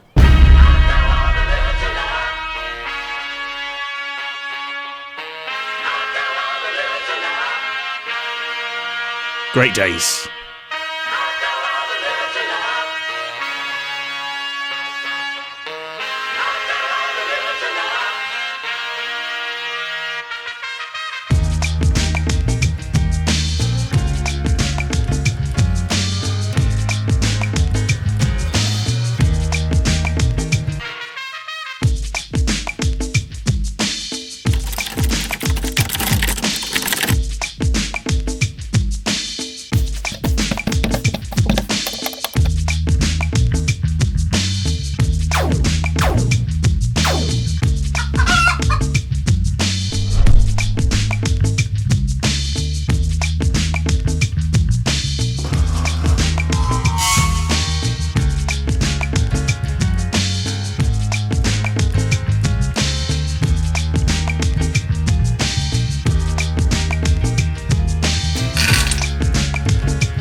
There you go. That was the lock-in quiz. Great days, great days. Is your roommate moving with you? No. He's staying in London. I was gripped by that. Yeah, well, we only intended for the lock-in quiz to go on for like 2 weeks. Everyone only intended to be stuck indoors for like 2 weeks, didn't they? And I think it went on for about 2 years in the end. Both of us growing increasingly more haggard looking by the end. Anyway, in the event that there might be another international pandemic, maybe we'll bring it back. But it was a lot of fun. Anyway, what are we watching next? I said we were going to watch... Oh, I got to change the tape now, and hang on. It's not going to fit, is it? Law of the Playground. Is that going to fit? Just about. Just about. All right. Close that, close that. Not watching that yet. Or... Oh, I was going to say we could watch some Catchphrase instead, but Zebra's gone. Zebra's already left. And Zebra loves Catchphrase, so maybe I'll save that for him for next time. I'm just that kind of person. The Law of the Playground. The terrifying system of unwritten traditions, games, taunts, and insults that rule the happiest days of every schoolchild in Britain. Joeys, Gaylords, Fannies, Knobs, you get the idea. Blaze. Sir. Reeves. Here. Middlemas. Here. Collins. Present. McGuinness. Oh. Yes, sir. Lee. Yes. Didn't know Justin Lee Collins was in this. That's... Just ignore him. Just ignore him and he'll go away. Sir. Mac. Sir. Dolan. Present. Mitchell. Sir. Montgomery. Present. Carr. Sir. Zane. Here. Knock knock. Who's there? I do not. I do not poo. You done a poo? Remember your first day in your class, your first day in your tutor group? So everyone's kind of, who's the tough kid? Who's going to be the tough kid? Who's going to be the funny kid? Who's going to be the weird... Who's going to be the rapist? Is that what he was?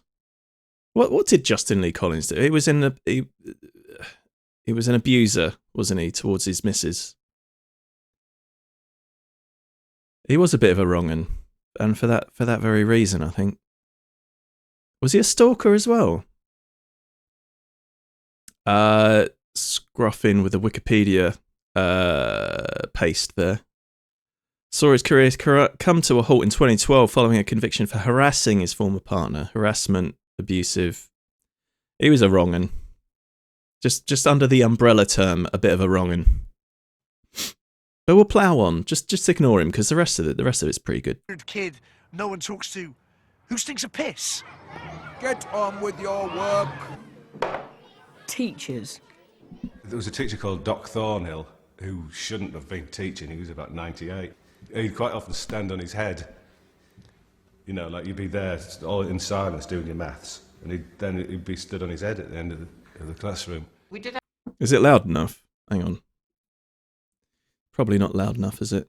Where's me? I've got a volume booster on here somewhere. Right, is that better?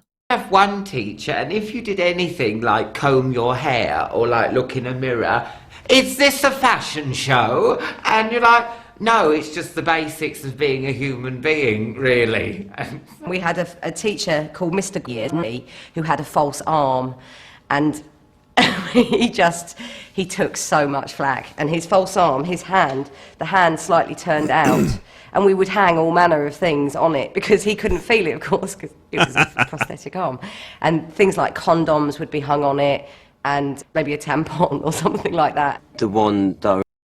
He was a massive creep, forced his girlfriend to keep a notebook of all her sexual encounters, would get mad with her if she didn't sleep facing him, forced her to throw away anything with people she found attractive. Oh, that's fucking disgraceful. Yeah, very insecure. Jesus. Classic wrong'un behaviour. Kerry Godley. Oh, you like Kerry Godley, man? I don't think I've ever seen her in anything since this came out, to be honest. Remember most was Scratch and Sniff. He would scratch his genitalia, and then there'd be a sort of 2 or 3 beats, you know, of real anticipation from the class who knew this, and he would give it a quick sniff, and then he'd turn to the board.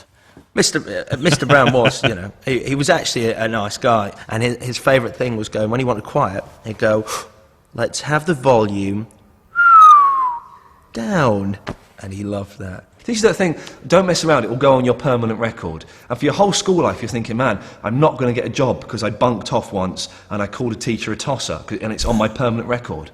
There is no permanent record, it doesn't exist, it's a myth. I do remember it being hysterical when you found out the first name of the teacher. So I remember when we found out Mr. Rogers, his name was Nigel, and just shouting it down the corridor, all right, Nige! Physics teacher called Mr. He couldn't pronounce his R's or his L's. R's came out as a and L's came out as a and he turned round with a piece of chalk and he wrote white light and the electromagnetic spectrum, and then turned around and went white and the electromagnetic spectrum.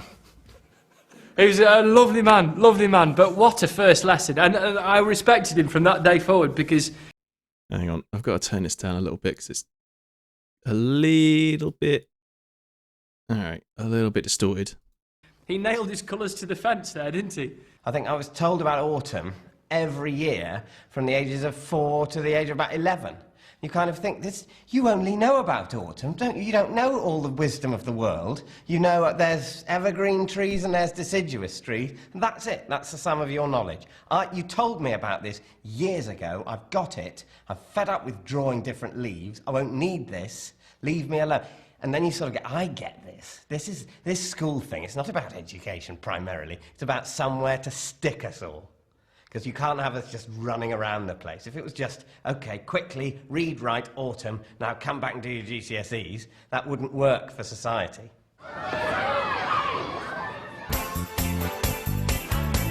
School disco.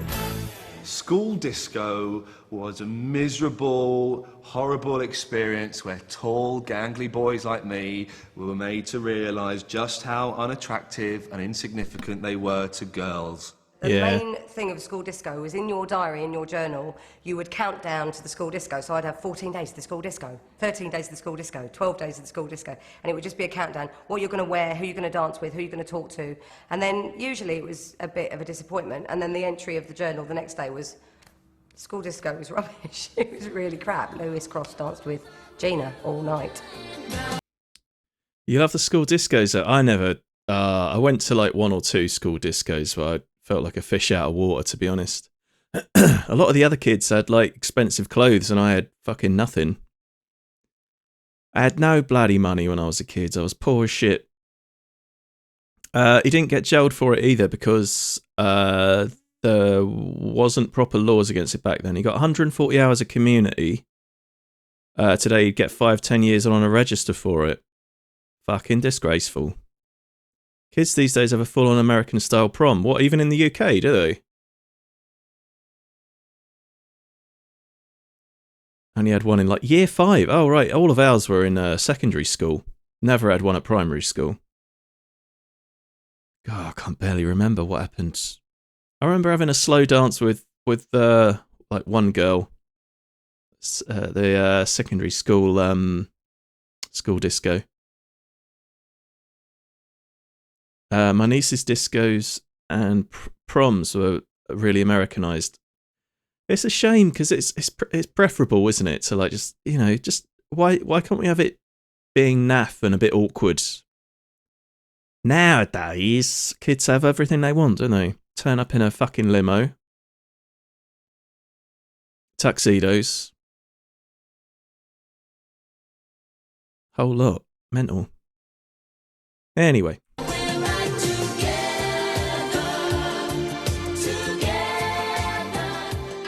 Everyone turned up in waistcoats. Do you remember when Jason Donovan and Kylie Minogue, that's especially for you, everyone bought a waistcoat.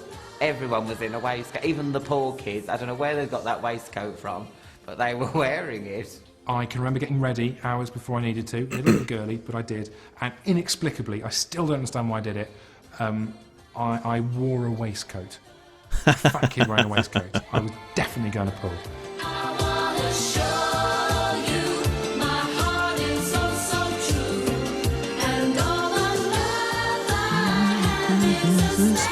Especially for you. I remember once they were playing Duran because I was a massive Duran Duran fan. Yeah. And they played Girls on Film, and all the girls Love just Duran started Duran. screaming. Like as if Duran Duran, when the room now they're just playing the record. Shut up, shut up. They turned all the lights on at that point and said, right, everyone calm down, or you're not getting any more pop.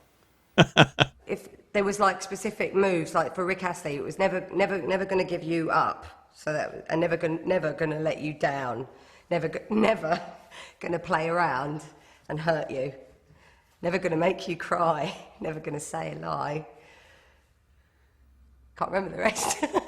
I remember dancing with the boy, like, you know, you dance like this. Well, you dance with your arm on their shoulder and they put their hand and you sort of go like this. And everyone else was snogging and he was kind of pulling me towards him and I was just like digging my elbows in his arms so he couldn't get any closer because I didn't really fancy him and his breath smelled. I never got a dance at the school disco. I never got, even the last dance where anyone can get a dance, I never got a dance. Bring that note up to the front. Lying. Given any opportunity, I think most kids, especially boys, lie. You lie about success with girls. Usually lie about what members of your family do. Christian O'Connell, what happened to him? He used to be on XFM, didn't he? I haven't heard anything of him in years now. Tuck shop wasn't even free. I didn't bring any money, so I was nicking stuff from the table when the old lady wasn't looking. Classic. Ours was in primary. Ours in primary was in a sports hall. Censored music. Because Catholic school. You're joking, aren't you? The boys and girls couldn't even be like near each other. What's the point in having a school disco then?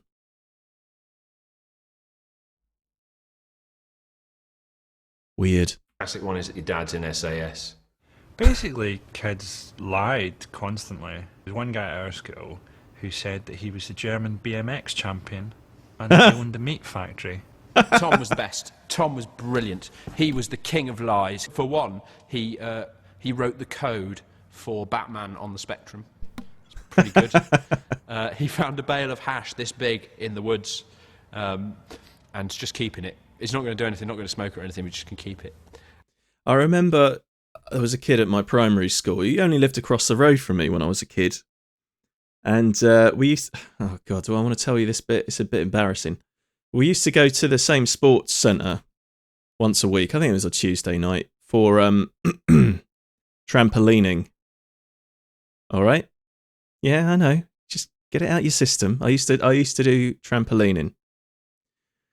And I remember, still to this very day, and it's over 30, it's about 35 years later now, I remember him saying to me, and it was such a big lie, it caused a core memory that I've never forgotten. He turned around to me and he said, "Oh, my dad's great on a trampoline. He could jump to the moon on one of these." And I just turned around to him in a state of abject David Mitchell style disbelief, like, you are fucking kidding me. They were called jumperlines before Qatari started. Oh, I'll tell you what, it's a good thing you donated a tenner earlier, otherwise you'd be banned for that one. And while he was in the woods, he found a little hatch which opened up into an underground complex, and he found the weapons room, which was just all manner of weaponry across the walls, including the minigun from Predator. I was convinced him that on Record Breakers the previous night, I'd seen Fuck Jeff me. Capes throw a fox around the world. And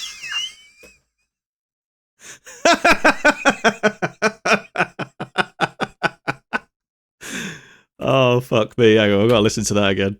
Including the minigun from Predator. I once convinced him that on Record Breakers the previous night, I'd seen Jeff Capes throw a fox around the world. And he believed me. There's a great story a friend of mine bandied about is that she had spent the night with Prince. He gave her some clothes. He said she could have any clothes she wanted, presumably from his wardrobe. And he showed her a really good time. And then he said, "I'm really sorry, I've got a lot of commitments, so we won't be able to, carry this on, but I've had the time of my life." We all believed it. There was a chap who did a paper round, and he used to come in at lunchtime. There used to be this room, one of the rooms upstairs, and he'd hand out fags because he'd nick these cartons of 200 fags. This is the guy from Life After Death, isn't it? That Ricky Gervais series. He's the psychotherapist, isn't he? So you'd have a selection of Rothmans and B&H, and he was kind of quite popular. But then it was discovered that he was actually buying them to sort of be popular, give them out. I once pretended. Oh, was that Dennis Pennis? What, Paul Kay's Dennis Pennis? Bloody hell. Oh, yeah, I'd never put two and two together there. I can't believe people have such vivid memories of their childhoods. Everyone, I'm sure everyone in chat must remember either telling a really ridiculous lie at school or being told a ridiculous lie. And if you've got one, I want to hear it. Put it in the chat. Come on, let's hear it. To my whole class that Harrison Ford was my father until a friend of mine pointed out that couldn't possibly be true. Nick Nolte Jr. I always hated him. Completely missed what he was saying there. Hang on. I once pretended to my whole class that Harrison Ford was my father until a friend of mine pointed out that couldn't possibly be true. Nick Nolte Jr. I always hated him. Nick Nolte Chinny Jr. Recon? Jimmy Hill? Chinny Recon, or Jiminy, as we used to call it as a... We used to just say beard at my school. If somebody came out with something unbelievable, just go, beard. In school, is if you thought your mate was lying or exaggerating the truth, what you do is, you stroke your chin and sort of nod like this to indicate he was full of BS. There were variations on the Chinny Recon, and they all involved some sort of appendage to the chin. Yes. So I think there was a sort of Jimmy Hill type one, a Tutankhamun Fucking size of that chin, did you see it? which was like that. Tutankhamun was the ultimate beard, yeah. Itchy chin, yeah, that was a good one. And Itchy Beard was another one. You can actually still do it in real life in quite a sort of, that's interesting, actually, just subtly kind of, you invented the Mini. I see. It's a good car. I do remember Tutankhamun. That was quite a thing. Boys used to say it, and it would be Tutankhamun. I went to an Egyptian school, Went down like a sack of piss. That. I was the only English kid there. And to give it extra effect, you repeat back to him what he said. So he'd be like, oh, yeah, yeah. On Saturday, you went to see West Ham and you got Frank McAvenny's phone number. Oh, yeah, yeah, yeah. Oh, what's that? You got a new car. Oh, yeah, yeah, yeah, yeah. Oh, what's that? You wasn't at school last week because your mum died of cancer. Oh. Sorry. I think it should be used more in polite society, you know, around a dinner party. Oh, things are going well for you, are they, at the office? Yeah. Someone was telling me that, yes. That's the word is, your career's going well. I think chinny record might have been a southern thing. We called it Belm for some reason in the northwest. Like Belm. Belm. Right, which I don't know what it. I think Belm was actually the Dutch version of Jimmy Hill. We didn't do chinny record. We sort of went bah, like that when we were at primary school. But then by the time we turned 12, we were pretty forward about calling each other liars. Get out! Farts. Remember with farting, there was he who smelt it dealt it, and he who said the rhyme did the crime. And that's the basic. That's your bluff and your double bluff. So essentially, anyone commenting on a fart at all might be responsible. But I think the thing with farts is that farting's fine. You know, it happens. Everyone has to fart. Tiny, microscopic quantities of airborne shit. You're not going to get ill by inhaling it. It's not pleasant, but it's necessary. And in general, society needs to just get a grip about farting. We should be allowed to fart whenever and however we feel is necessary. There was this teacher once, somebody farted, and he went berserk, he said, who was it? Who did that terrible thing? Who tells us at the age of 4, yeah, no, if you're the one that did the thing that everyone does on this occasion, then that's really humiliating for you.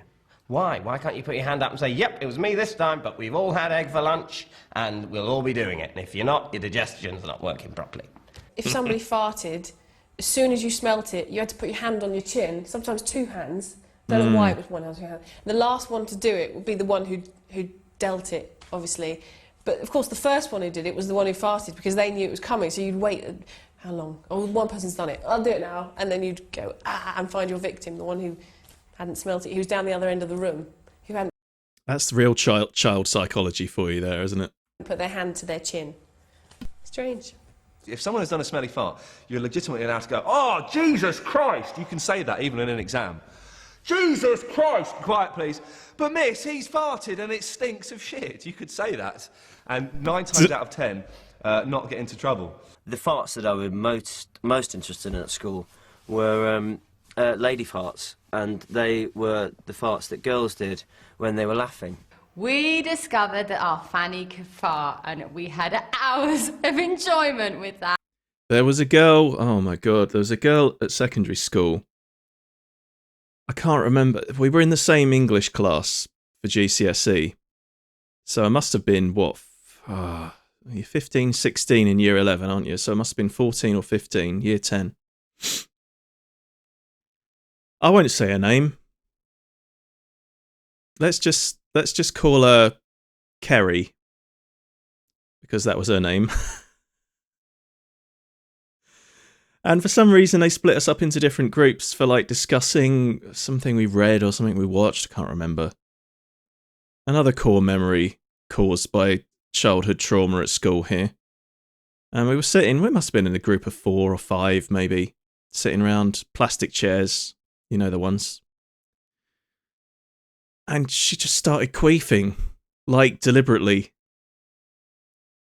Repeatedly queefing. And I was just sitting there, like, I just completely new new knowledge unlocked. For such an innocent young boy. And she was just sitting there doing it repeatedly, and I just couldn't believe it. I was like, how? What? How are you... What? And it's not coming out of your bum. And she was like, no, Chris, it's not. It's coming out the other hole. And I was like, fuck me. Katari went around smelling girls' chairs in school. No, I bloody didn't. No, take it back.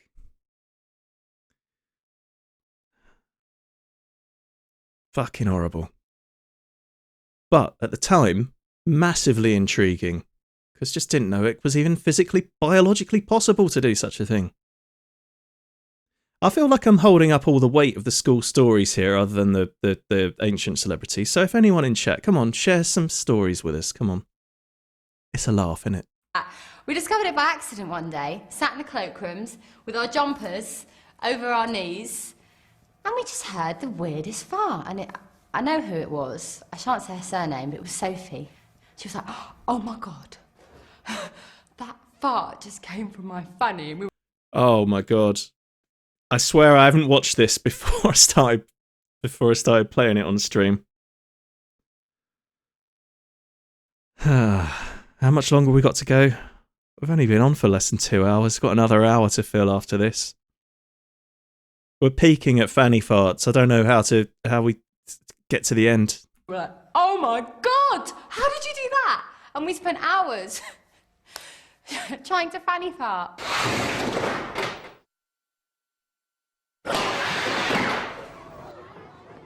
What's the next letter after H in the alphabet? I. What colour is the sky? Blue. What's the opposite of on? Off. You blew off. Pain. A spam is a slap, preferably with this part of your palm. Yeah. To the forehead. Spam is when you go like that on your head. I forgot about spam. Bam, like this, that would come from nowhere. And I think that's why a lot of these kids had the wedge. Why is this guy hanging out in a toilet? Is he doing a George Michael or something?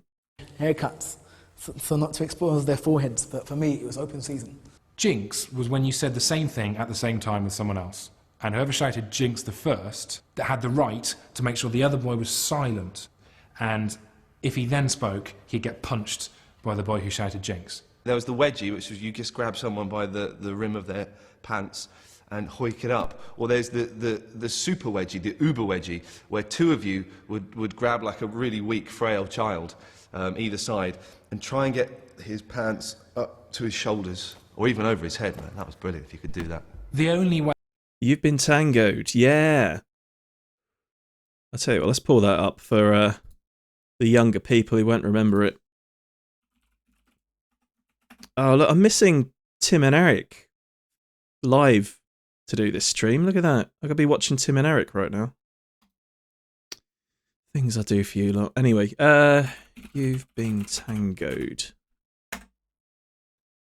So, yeah, in the early 90s, for those of you who weren't with us at the time, still just a twinkle in the milkman's eye. They did ban it, and you'll see why quite soon. Hello, Tony. I think we might use a video replay here. Super, Ralph. Let's do that. Oh, yes, we could be in for a quintessential tango taste sensation here. Why, yes, Tony, let's look again. Wait.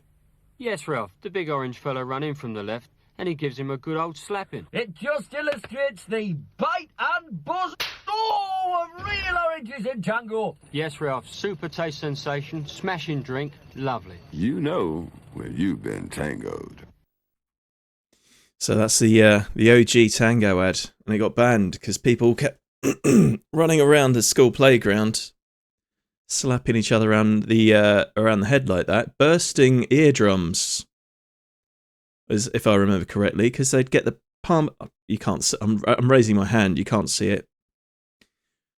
Obviously. Yeah, slap the palm of your hand into someone else's ear. The suction would then rupture their eardrum as you pulled your hand away. Bad times for all involved. I wonder what happened to the orange fellow. I've never seen him in anything since. Does anyone remember the Tango Blackcurrant advert? That was pretty good, wasn't it? Is it? Yes. Here we go.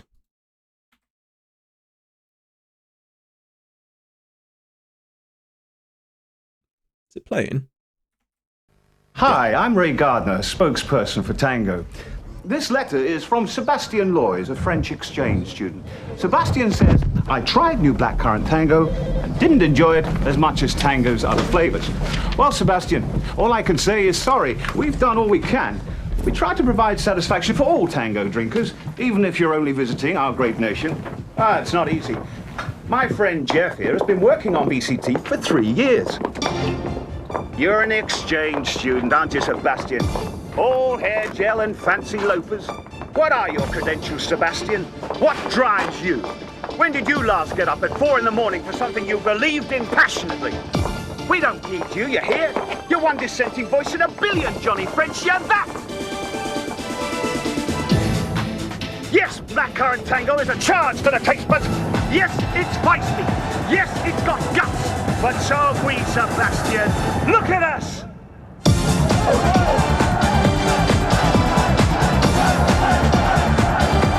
Come on then, Sebastian! Come on! Right here, right now!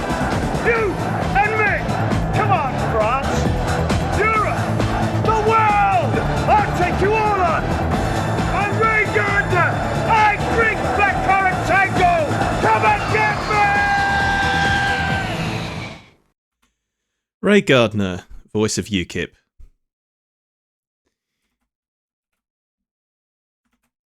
Way out of Jinx was if someone else, unprompted, says the full name of the boy who was under the Jinx, which might take a while, unless, of course, you're being baptised. I was in the 3rd year and the 1st years, and we used to basically run at each other and smash hell out of each other. You run into someone, and there was no point to it other than that, but I hit this one kid. He was in it, he was running towards me, so I rammed into him, and he had bad asthma, and he was on the floor going, and he dead, and I got detention and lines and everything. But it turned out his brother was the hardest kid in town, and he was waiting for me outside the gates. Oh, and shit. I was so sick with worry that this, because everyone was winding me up saying, oh, well, he's going to bite your ear off. You are aware of that. You have to spend the rest of your life like that. And he might cut your nose off as well. So I was getting worse and worse every day. So I thought, right, that's it. I'm going to feign illness for a week. By that time, he'll have gone. So after a week, I thought it was safe to go back, and I got away with it. Anyone else remember any school fights they got into? I feel like these streams are a form of therapy for Qatari. Like he's going through his childhood trauma and working it out. It doesn't take a Twitch stream for me to be working out childhood trauma. I just go through it every day. It's just a running commentary, just the static and the noises and the voices in my head.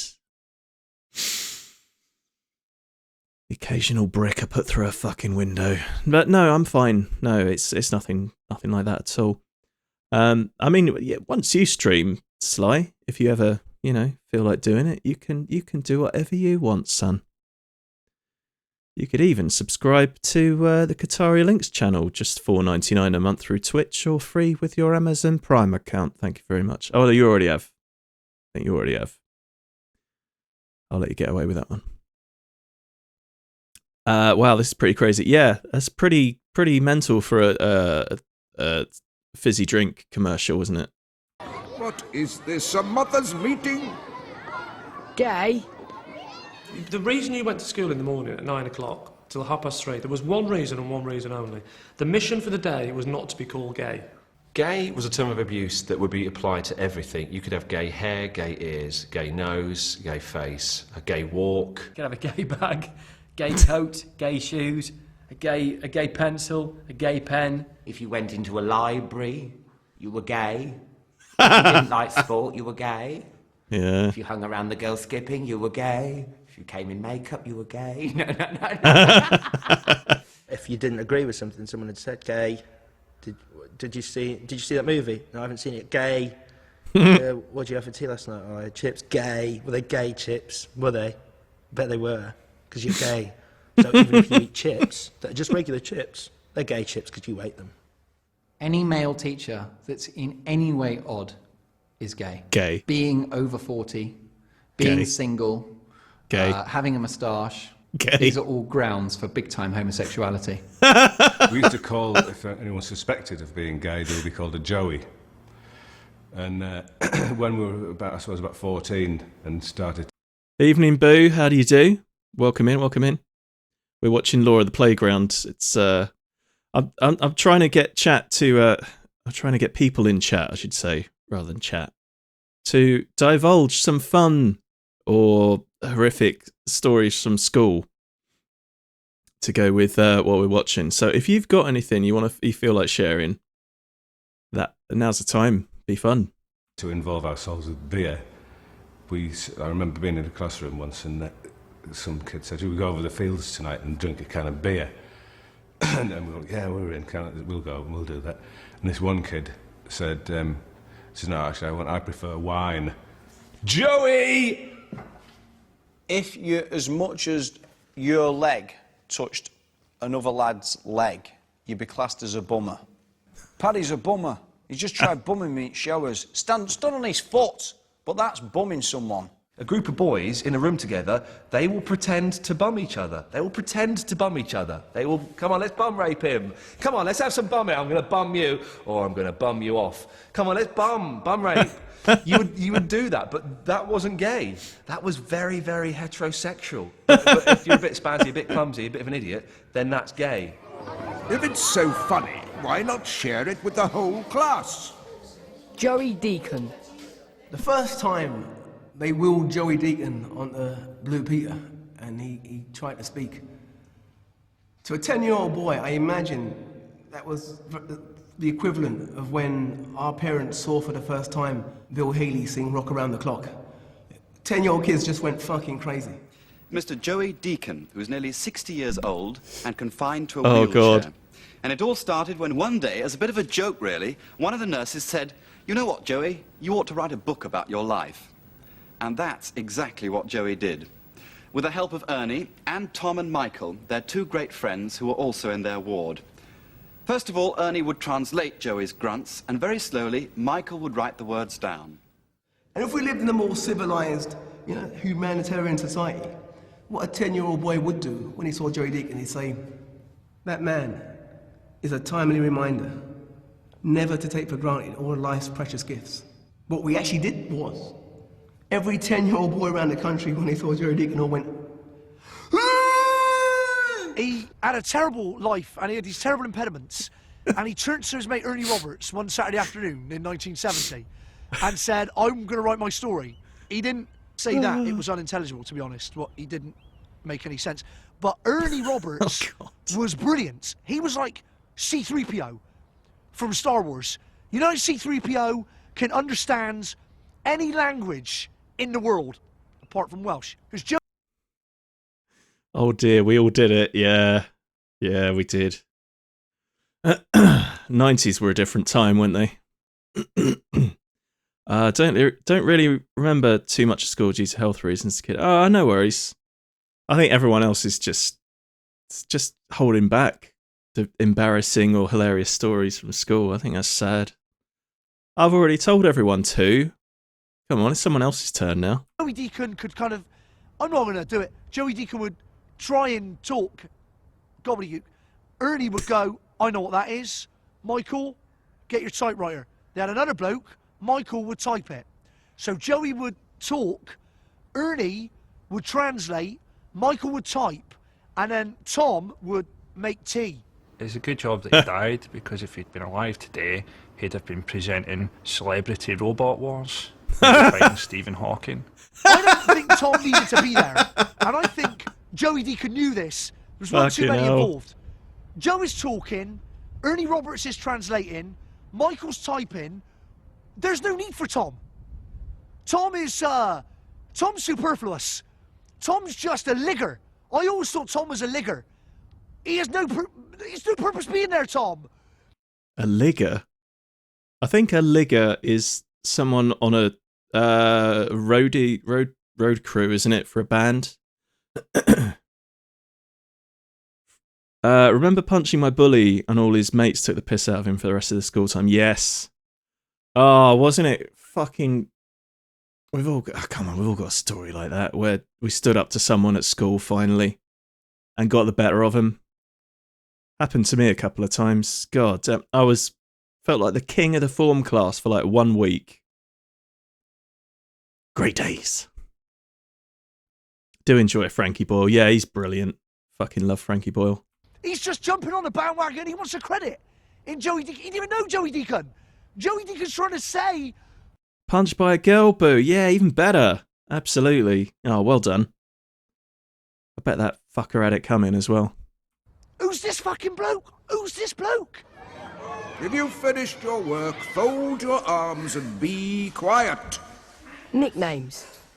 No, I didn't have a nickname at school. I was quite lucky because my name's Lee, so quite a short name, so obviously I didn't get any nicknames in the playground apart from Lee Stinks Away, and that never bothered me. They're not laughing now, are they? They're over 60 quid, these shoes. I didn't have very good nicknames because I was tall, so I was lanky. Daddy Long Legs was the one. I used to hate that. Lanky Streak of Piss. Spindle, because I was skinny with no tits. This is when I was at a mixed school. Crazy Legs Crane. Montgomery without the T, very good.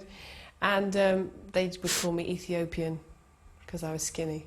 Putting a Y on the end of somebody's surname was generally how you created a nickname for somebody. So Horny, it had to be, because there's an E on the end of Horn. When we started doing French, it did turn into Hornet, which was a bit gay. So that petered out. But it couldn't have been anything else. There was no other nickname for me, apart from Matt the Twat. Matt the Twat. I had a temporary nickname. I remember it well. 1 year of secondary school, a rumour went around not my whole year, but the classes, just the classes I was in. A rumour went around that I got caught having a wank. Now, this was not true. To this day, I have never been caught having a wank. I'm very stealthy about it. However, the nickname that went round was Jimmy, because everyone, for an East London school / West Essex, the understanding of Cockney rhyming slang was very poor. Now, if you're a Londoner like me, you know that having a Jimmy means a Jimmy Riddle, piddle, having a piss, right? But for some reason, idiots in my school thought having a Jimmy meant having a wank. So I got called Jimmy for a few months. Fucking stupid, really stupid. Chesney? No, I didn't get called Chesney until I started working at the phone shop when I was 18 or 19, something like that. My nickname was Shit. That's unfortunate. I called Airport. Oh, you got called Airport. My surname is Davenport. Oh, I see what you mean. I thought you meant your nickname was literally Shit. You got called Airport, even though your name's Davenport. That's poor. Kids just like the shite patter that kids at school have. Fucking rubbish, isn't it? No imagination.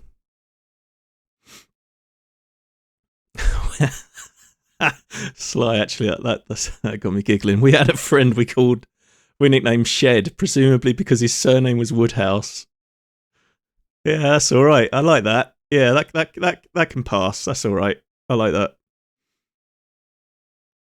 It was always either ended in Y or S-T-E-R, so it was Paddy, Paddo, or Padster. Padster. And that was until they came round to your house. If your mate's knocked on your door and your mum answered and they said, "Is Paddy in?" she'd go, "No, but Patrick is." So full names at home. Back at school, Paddy, Padster, Paddo, Pistains. Some people would assign themselves nicknames, wouldn't they? That was always a bit weird. Crazy horse or whatever. Why? I'm mental, me. No, you're not. I had quite big feet at school. They're in proportion now, but they were bigger then. So a friend of mine says, "Look at the size of your feet. You should be. We'll call you Chopper." And I thought it suggests all sorts of things. So I'll live with that. And if anyone asks, I'm not going to say it's the size of your feet.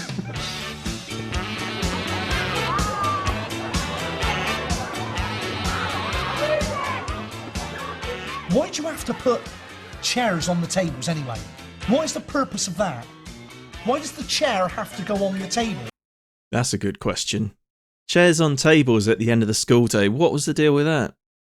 Was it just for the cleaners? Presumably the cleaners were already paid to put the chairs on the tables. Yeah. We had another friend we nicknamed Skank. I can't imagine they liked the name, but they didn't seem too bothered. Skank.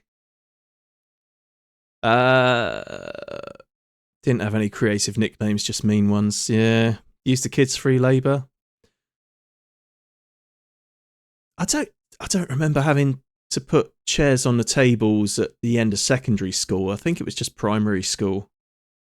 I might just be blanking out 5 years of putting chairs on tables, though, to be fair. I can't remember.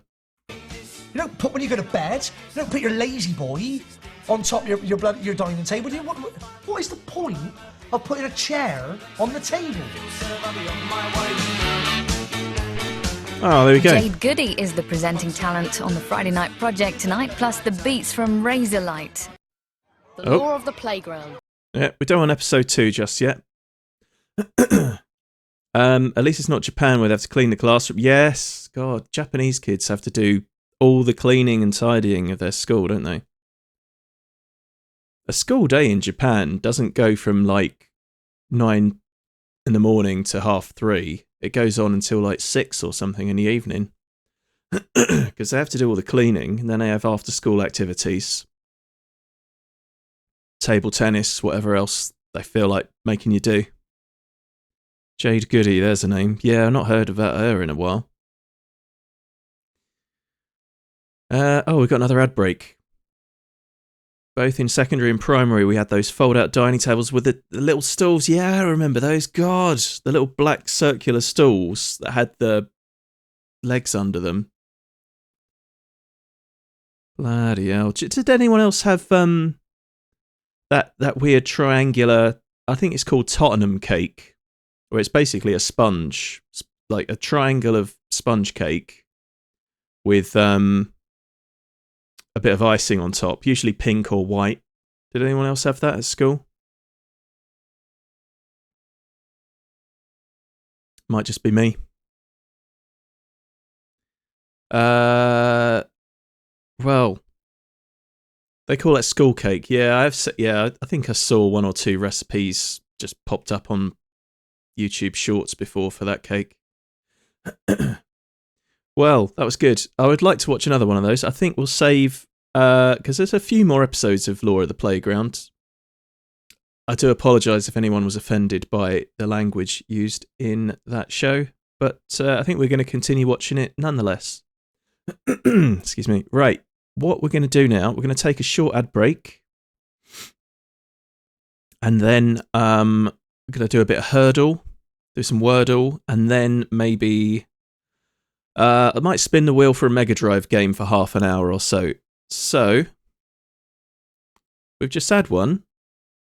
Yeah, but I didn't have one. You didn't have one. Oh wait, Scruff, you might have had one because you didn't subscribe. You sent a very generous donation instead. Generous. Can we call it a night there, Screaming into the Void? No worries. Thanks very much for coming. I'm going to try and get back on again next week. For the rest of you, I'll be back in like 3 or 4 minutes, maybe 5. And we'll get on with some games. So stick around. I'll be back in just a mo.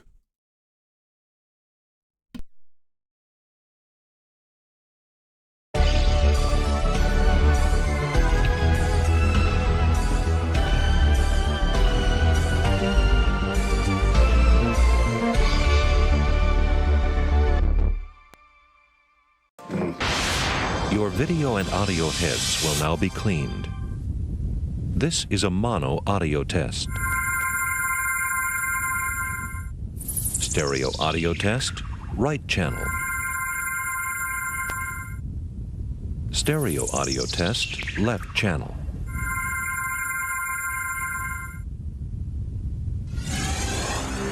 Your video and audio heads are now clean. Press stop and eject tape now. Do not rewind. Radio Shack.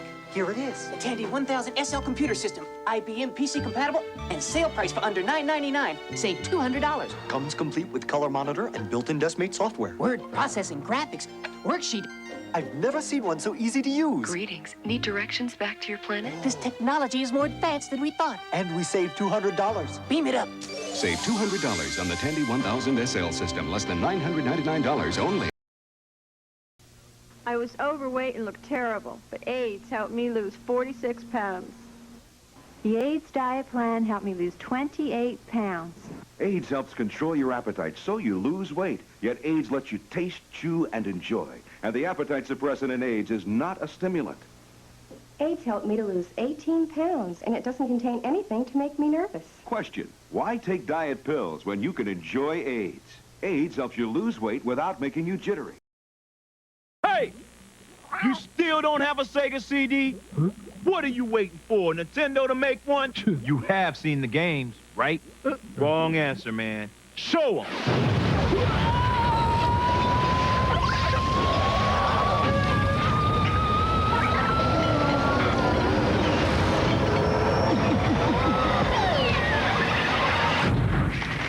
Want to see more?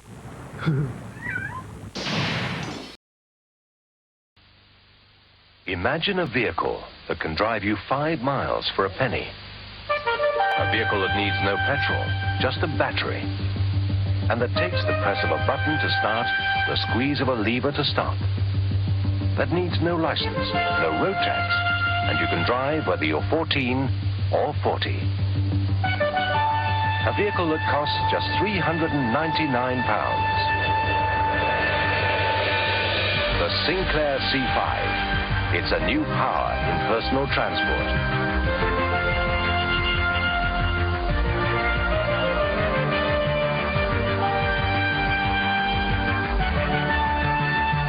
The Sinclair C5, £399. Want to buy one? Want to see one? Or simply want to read all about it? Just dial 100 and ask for a free phone C5 now. Ba ba ba ba ba ba ba ba ba ba. All right, it's that time of the streams, everyone's favourite, where I get to show off a bit. I'm gonna play some Hurdle. Right, what we got here? Oh, listen, Billy Joel. 2000s, 90s, 80s, Super 80s, 70s. 80s number ones, UK chart toppers. I'll take any requests. I'll do a rock and a new wave and cream of the crop. Hurdle 80s flip. All right, here we go. Right, let's check the volume is set on this. Okay, because sometimes it's a bit loud.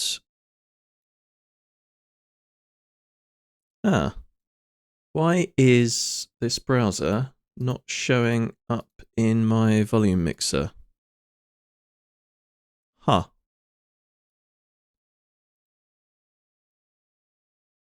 How strange. In fact, nothing's showing up in my volume mixer. Except for OBS. Have I got... No, I haven't. Alright. I don't know why it's not showing up. This is going to be quite loud. Possibly.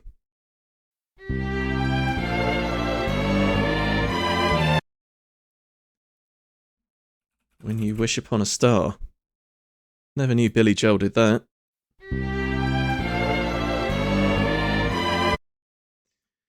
Easy money.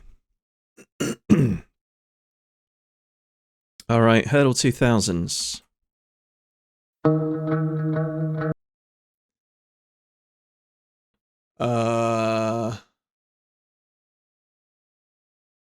Now I know why you want to hate me. Do lately. Oh, what's the name of the song? Shit. Oh, let's have a bit more.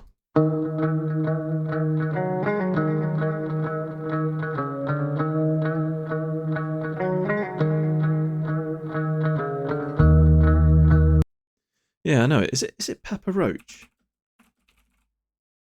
It's not, is it? It's not that one. No. Is it? It's not. It's like Linkin Park or something, isn't it? Now I know why you want to hate me. It's hate is all I seem to want to do lately. I can't remember the title of the song. Oh, Limp Bizkit. Take a look around. There we go. Shit. 90s, come on.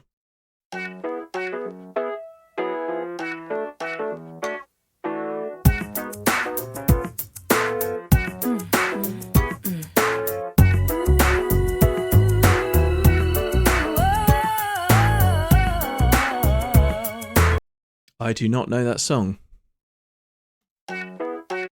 Jade, every day of the week. Not on a Thursday, love. Come on. Redemption. Silence.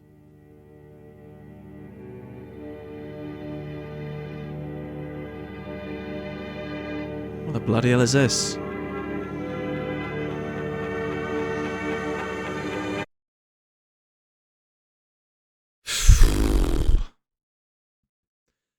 This isn't going very well, is it? It might be Orchestral Maneuvers, but I couldn't tell you what song it is. Let's have a guess. The Bluebells. I'm falling. I only know one Bluebell song, and that's Young at Heart. This is a real shit show, isn't it? I do apologise. But these have been pretty hard so far. Super 80s, come on. Easy. Little 15, Depeche Mode.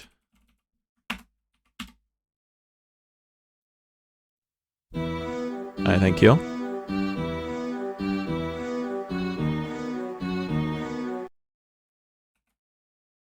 '70s. Action.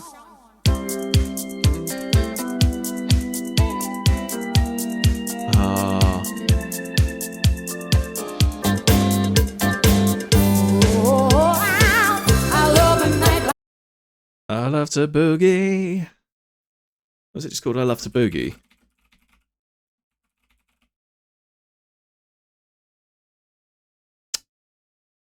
I love the nightlife. I love the boogie. Yeah, I love the nightlife. Come on. Action. Action.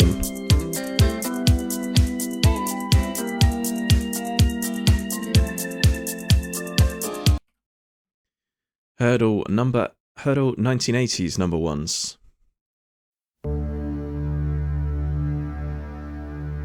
No. Don't know it yet. Live to Tell. No. It's Madonna. Well, I typed in Live to Tell and that didn't come up. Am I going mad? Oh, no, it's coming up.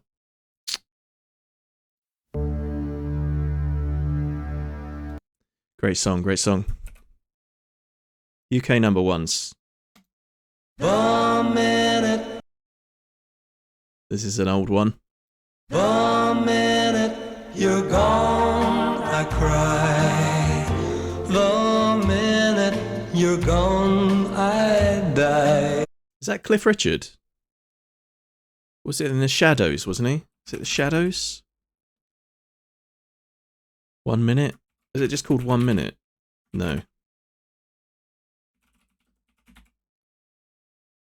Is it The Minute You're Gone, Cliff Richard? Is it even Cliff Richard? Oh! You're gone, I cry. The minute you're gone, I die. Love it. Hurdle Rock, come on.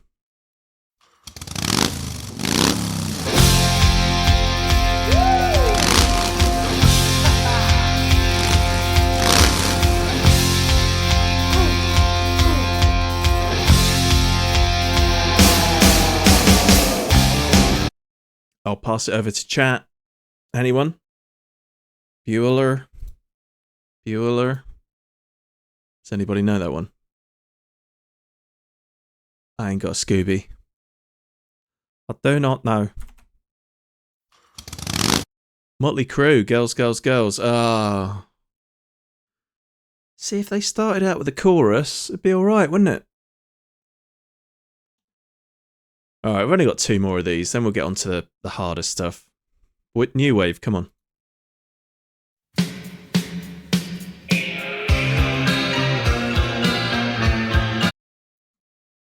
Dear Prudence. Fucking yes.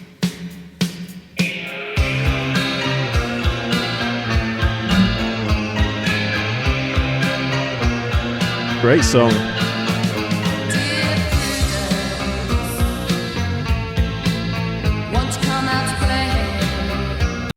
Oh, it deserves one of these, isn't it? All right. Here's the showstopper. Here we go.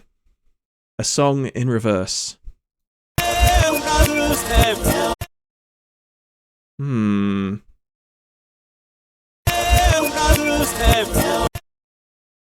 Sounds familiar. I know, it's Thompson Twins, Lift Me Up. You lift... No. It's Thompson Twins. You Take Me Up. That's it. Oh!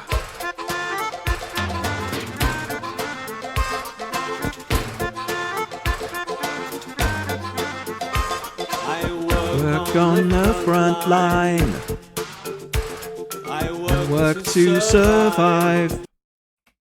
You didn't come here to hear me sing. Right. Oh, I need a bit of music on in the background for this. So come on, we can't just do this. We can't raw dog Wordle without some tunes on. Hey. Is that loud enough? That is perfectly adequate. Alright. I like, when I play Wordle, I like to play a different word, the start word every time. Today, I will go with ridge. Brilliant. Flask. Not great. Shiny. Oh. Jesus. Stump. Fucking hell. Then it must be... It must be...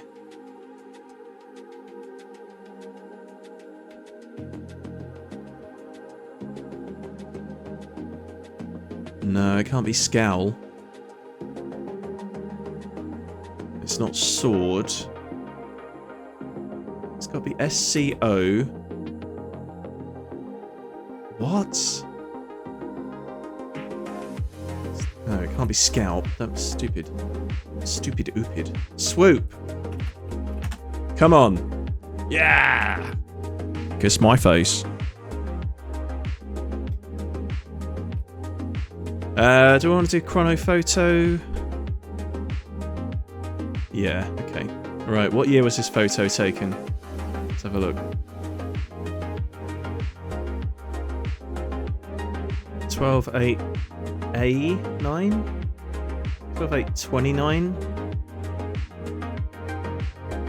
I mean, this looks like it could be 1929. Be cheating if I'm using that though, but let's have a go. Shit. Bugger. Okay. Never mind. Right, what year was this photo taken?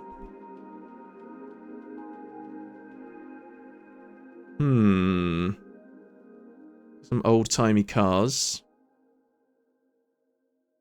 Old-timey men. And an old-timey boat of some sort.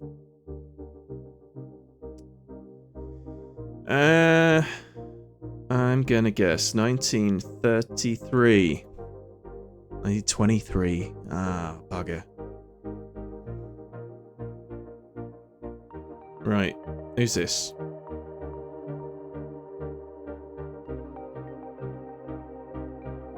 I don't know. I'm not good at black and white photographs, that's the problem. Could be any time, couldn't they? But he's wearing a suit that suggests maybe 40s or 50s. Some, what I assume are Native Americans. 1937, okay, not too far off, only 3 years away. What year was this taken? Another black and white photo, brilliant. Headquarters for Apples. Interesting. Again, we've got some old-timey cars. Again, they look a bit more modern than that one that I got wrong. So I'm going to go in 1940. Could be 1950. Guys are wearing hats and suits. What's my opinion on GeoGuessr? I like it. I think it's good. I'm also very bad at it. So let's go in 1949. 1938. Ah. Finally a colour photo. Could be fun content. Could be. Don't you have to pay for GeoGuessr? I thought you had to pay for it nowadays. Right. We've got Reagan. We've got Thatcher. And a bunch of other people I don't recognise. That certainly is Maggie. I'm afraid. So this will be sometime between 1978 and 1980, I reckon, given the suits and the dress. This is probably about 1985. Oh, it was 1983, Scruff. Well done. Bloody hell. Well done. Well, that didn't go too well. But that's alright. 2 years out. Alright. I'm going to play a bit of tightrope. I'm going to zoom in so you can see it a bit better. Here we go.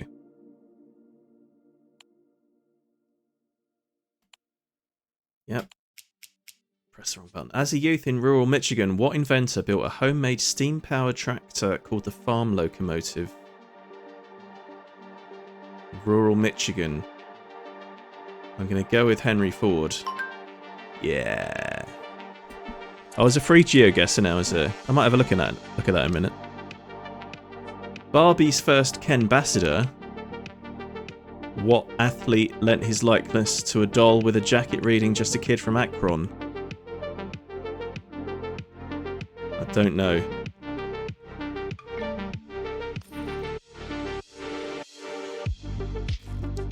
Oh, Wayne Gretzky was from Canada, wasn't he? Silly. What polar animals gather in massive groups, keep warm, taking turns between the centre and the outside? Penguins. Yeah.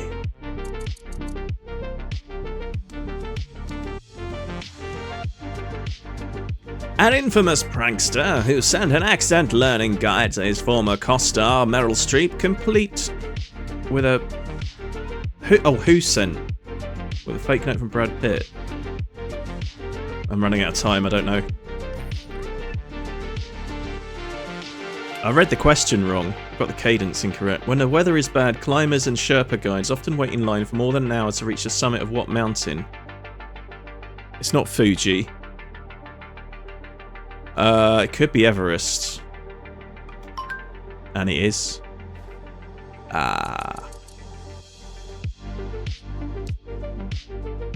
What song written by Lin-Manuel Miranda spent more time atop the Billboard Hot 100 than any other from an animated Disney movie? Lin-Manuel Miranda. Probably that one. Yeah. Well done, Sly. Going for more than just a hill of beans. The piano from what classic movie? Oh, Casablanca. Easy.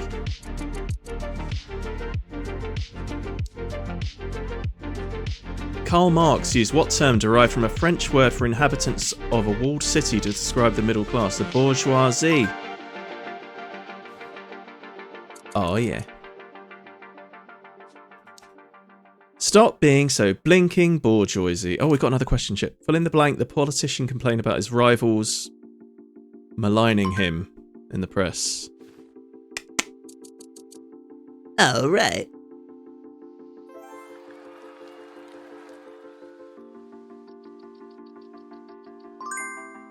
Well, there we go.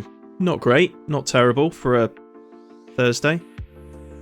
The questions on Tightrope get progressively harder every day of the week, so I'm happy with that. I'll take that.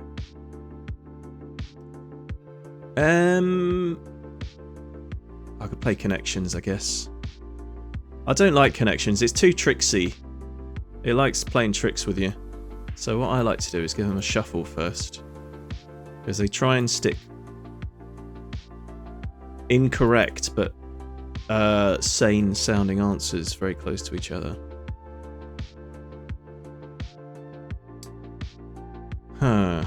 Christopher Lee, Bruce Lee, Spike Lee, Ang Lee. Don't make me angry. You wouldn't like me when I'm angry. The American flag. The sky, the ocean and jeans are all things that have blue in them. Oh, okay. Right, swap jeans for lapis lazuli. No. So that means jeans is right. Maybe the sky. Oh, you're having a laugh, aren't you?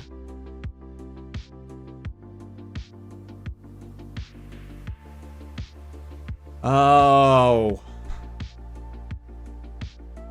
What a silly Billy. Not to worry. Right, what we got here? Knock, butt, bump, ram.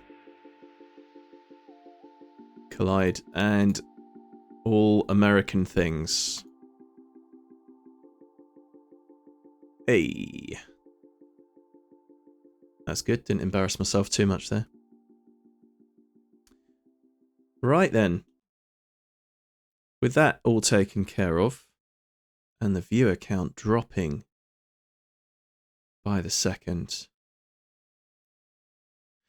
I think perhaps maybe we call it to Wordle. I'm not very good at Wordle. I watch another streamer play that quite regularly, and I'm hopeless at it. Alright, well, that's been 2 3/4 hours instead of a usual 3 hours, but as my first, as a treat to myself for my first very successful return to Twitch, I'm going to allow myself an early bath. I do appreciate you all coming and joining this evening. I'm going to try and find a raid target for the few of you that are still knocking about. Bear with me. Right, is that muted?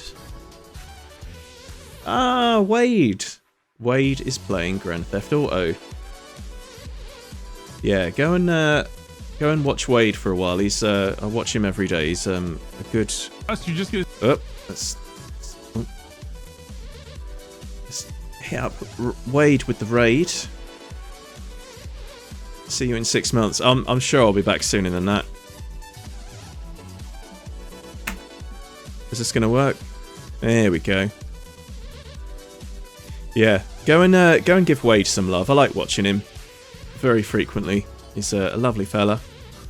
I'll be pleasantly surprised to have a raid from me as well, I'm sure. So thank you all very much again for coming.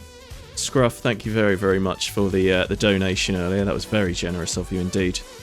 just about paid for my power bill running the computer for OBS and the beers I've had this evening. Cheers everyone, I'll see you again very soon, I hope. Probably next week. And yeah, catch you later.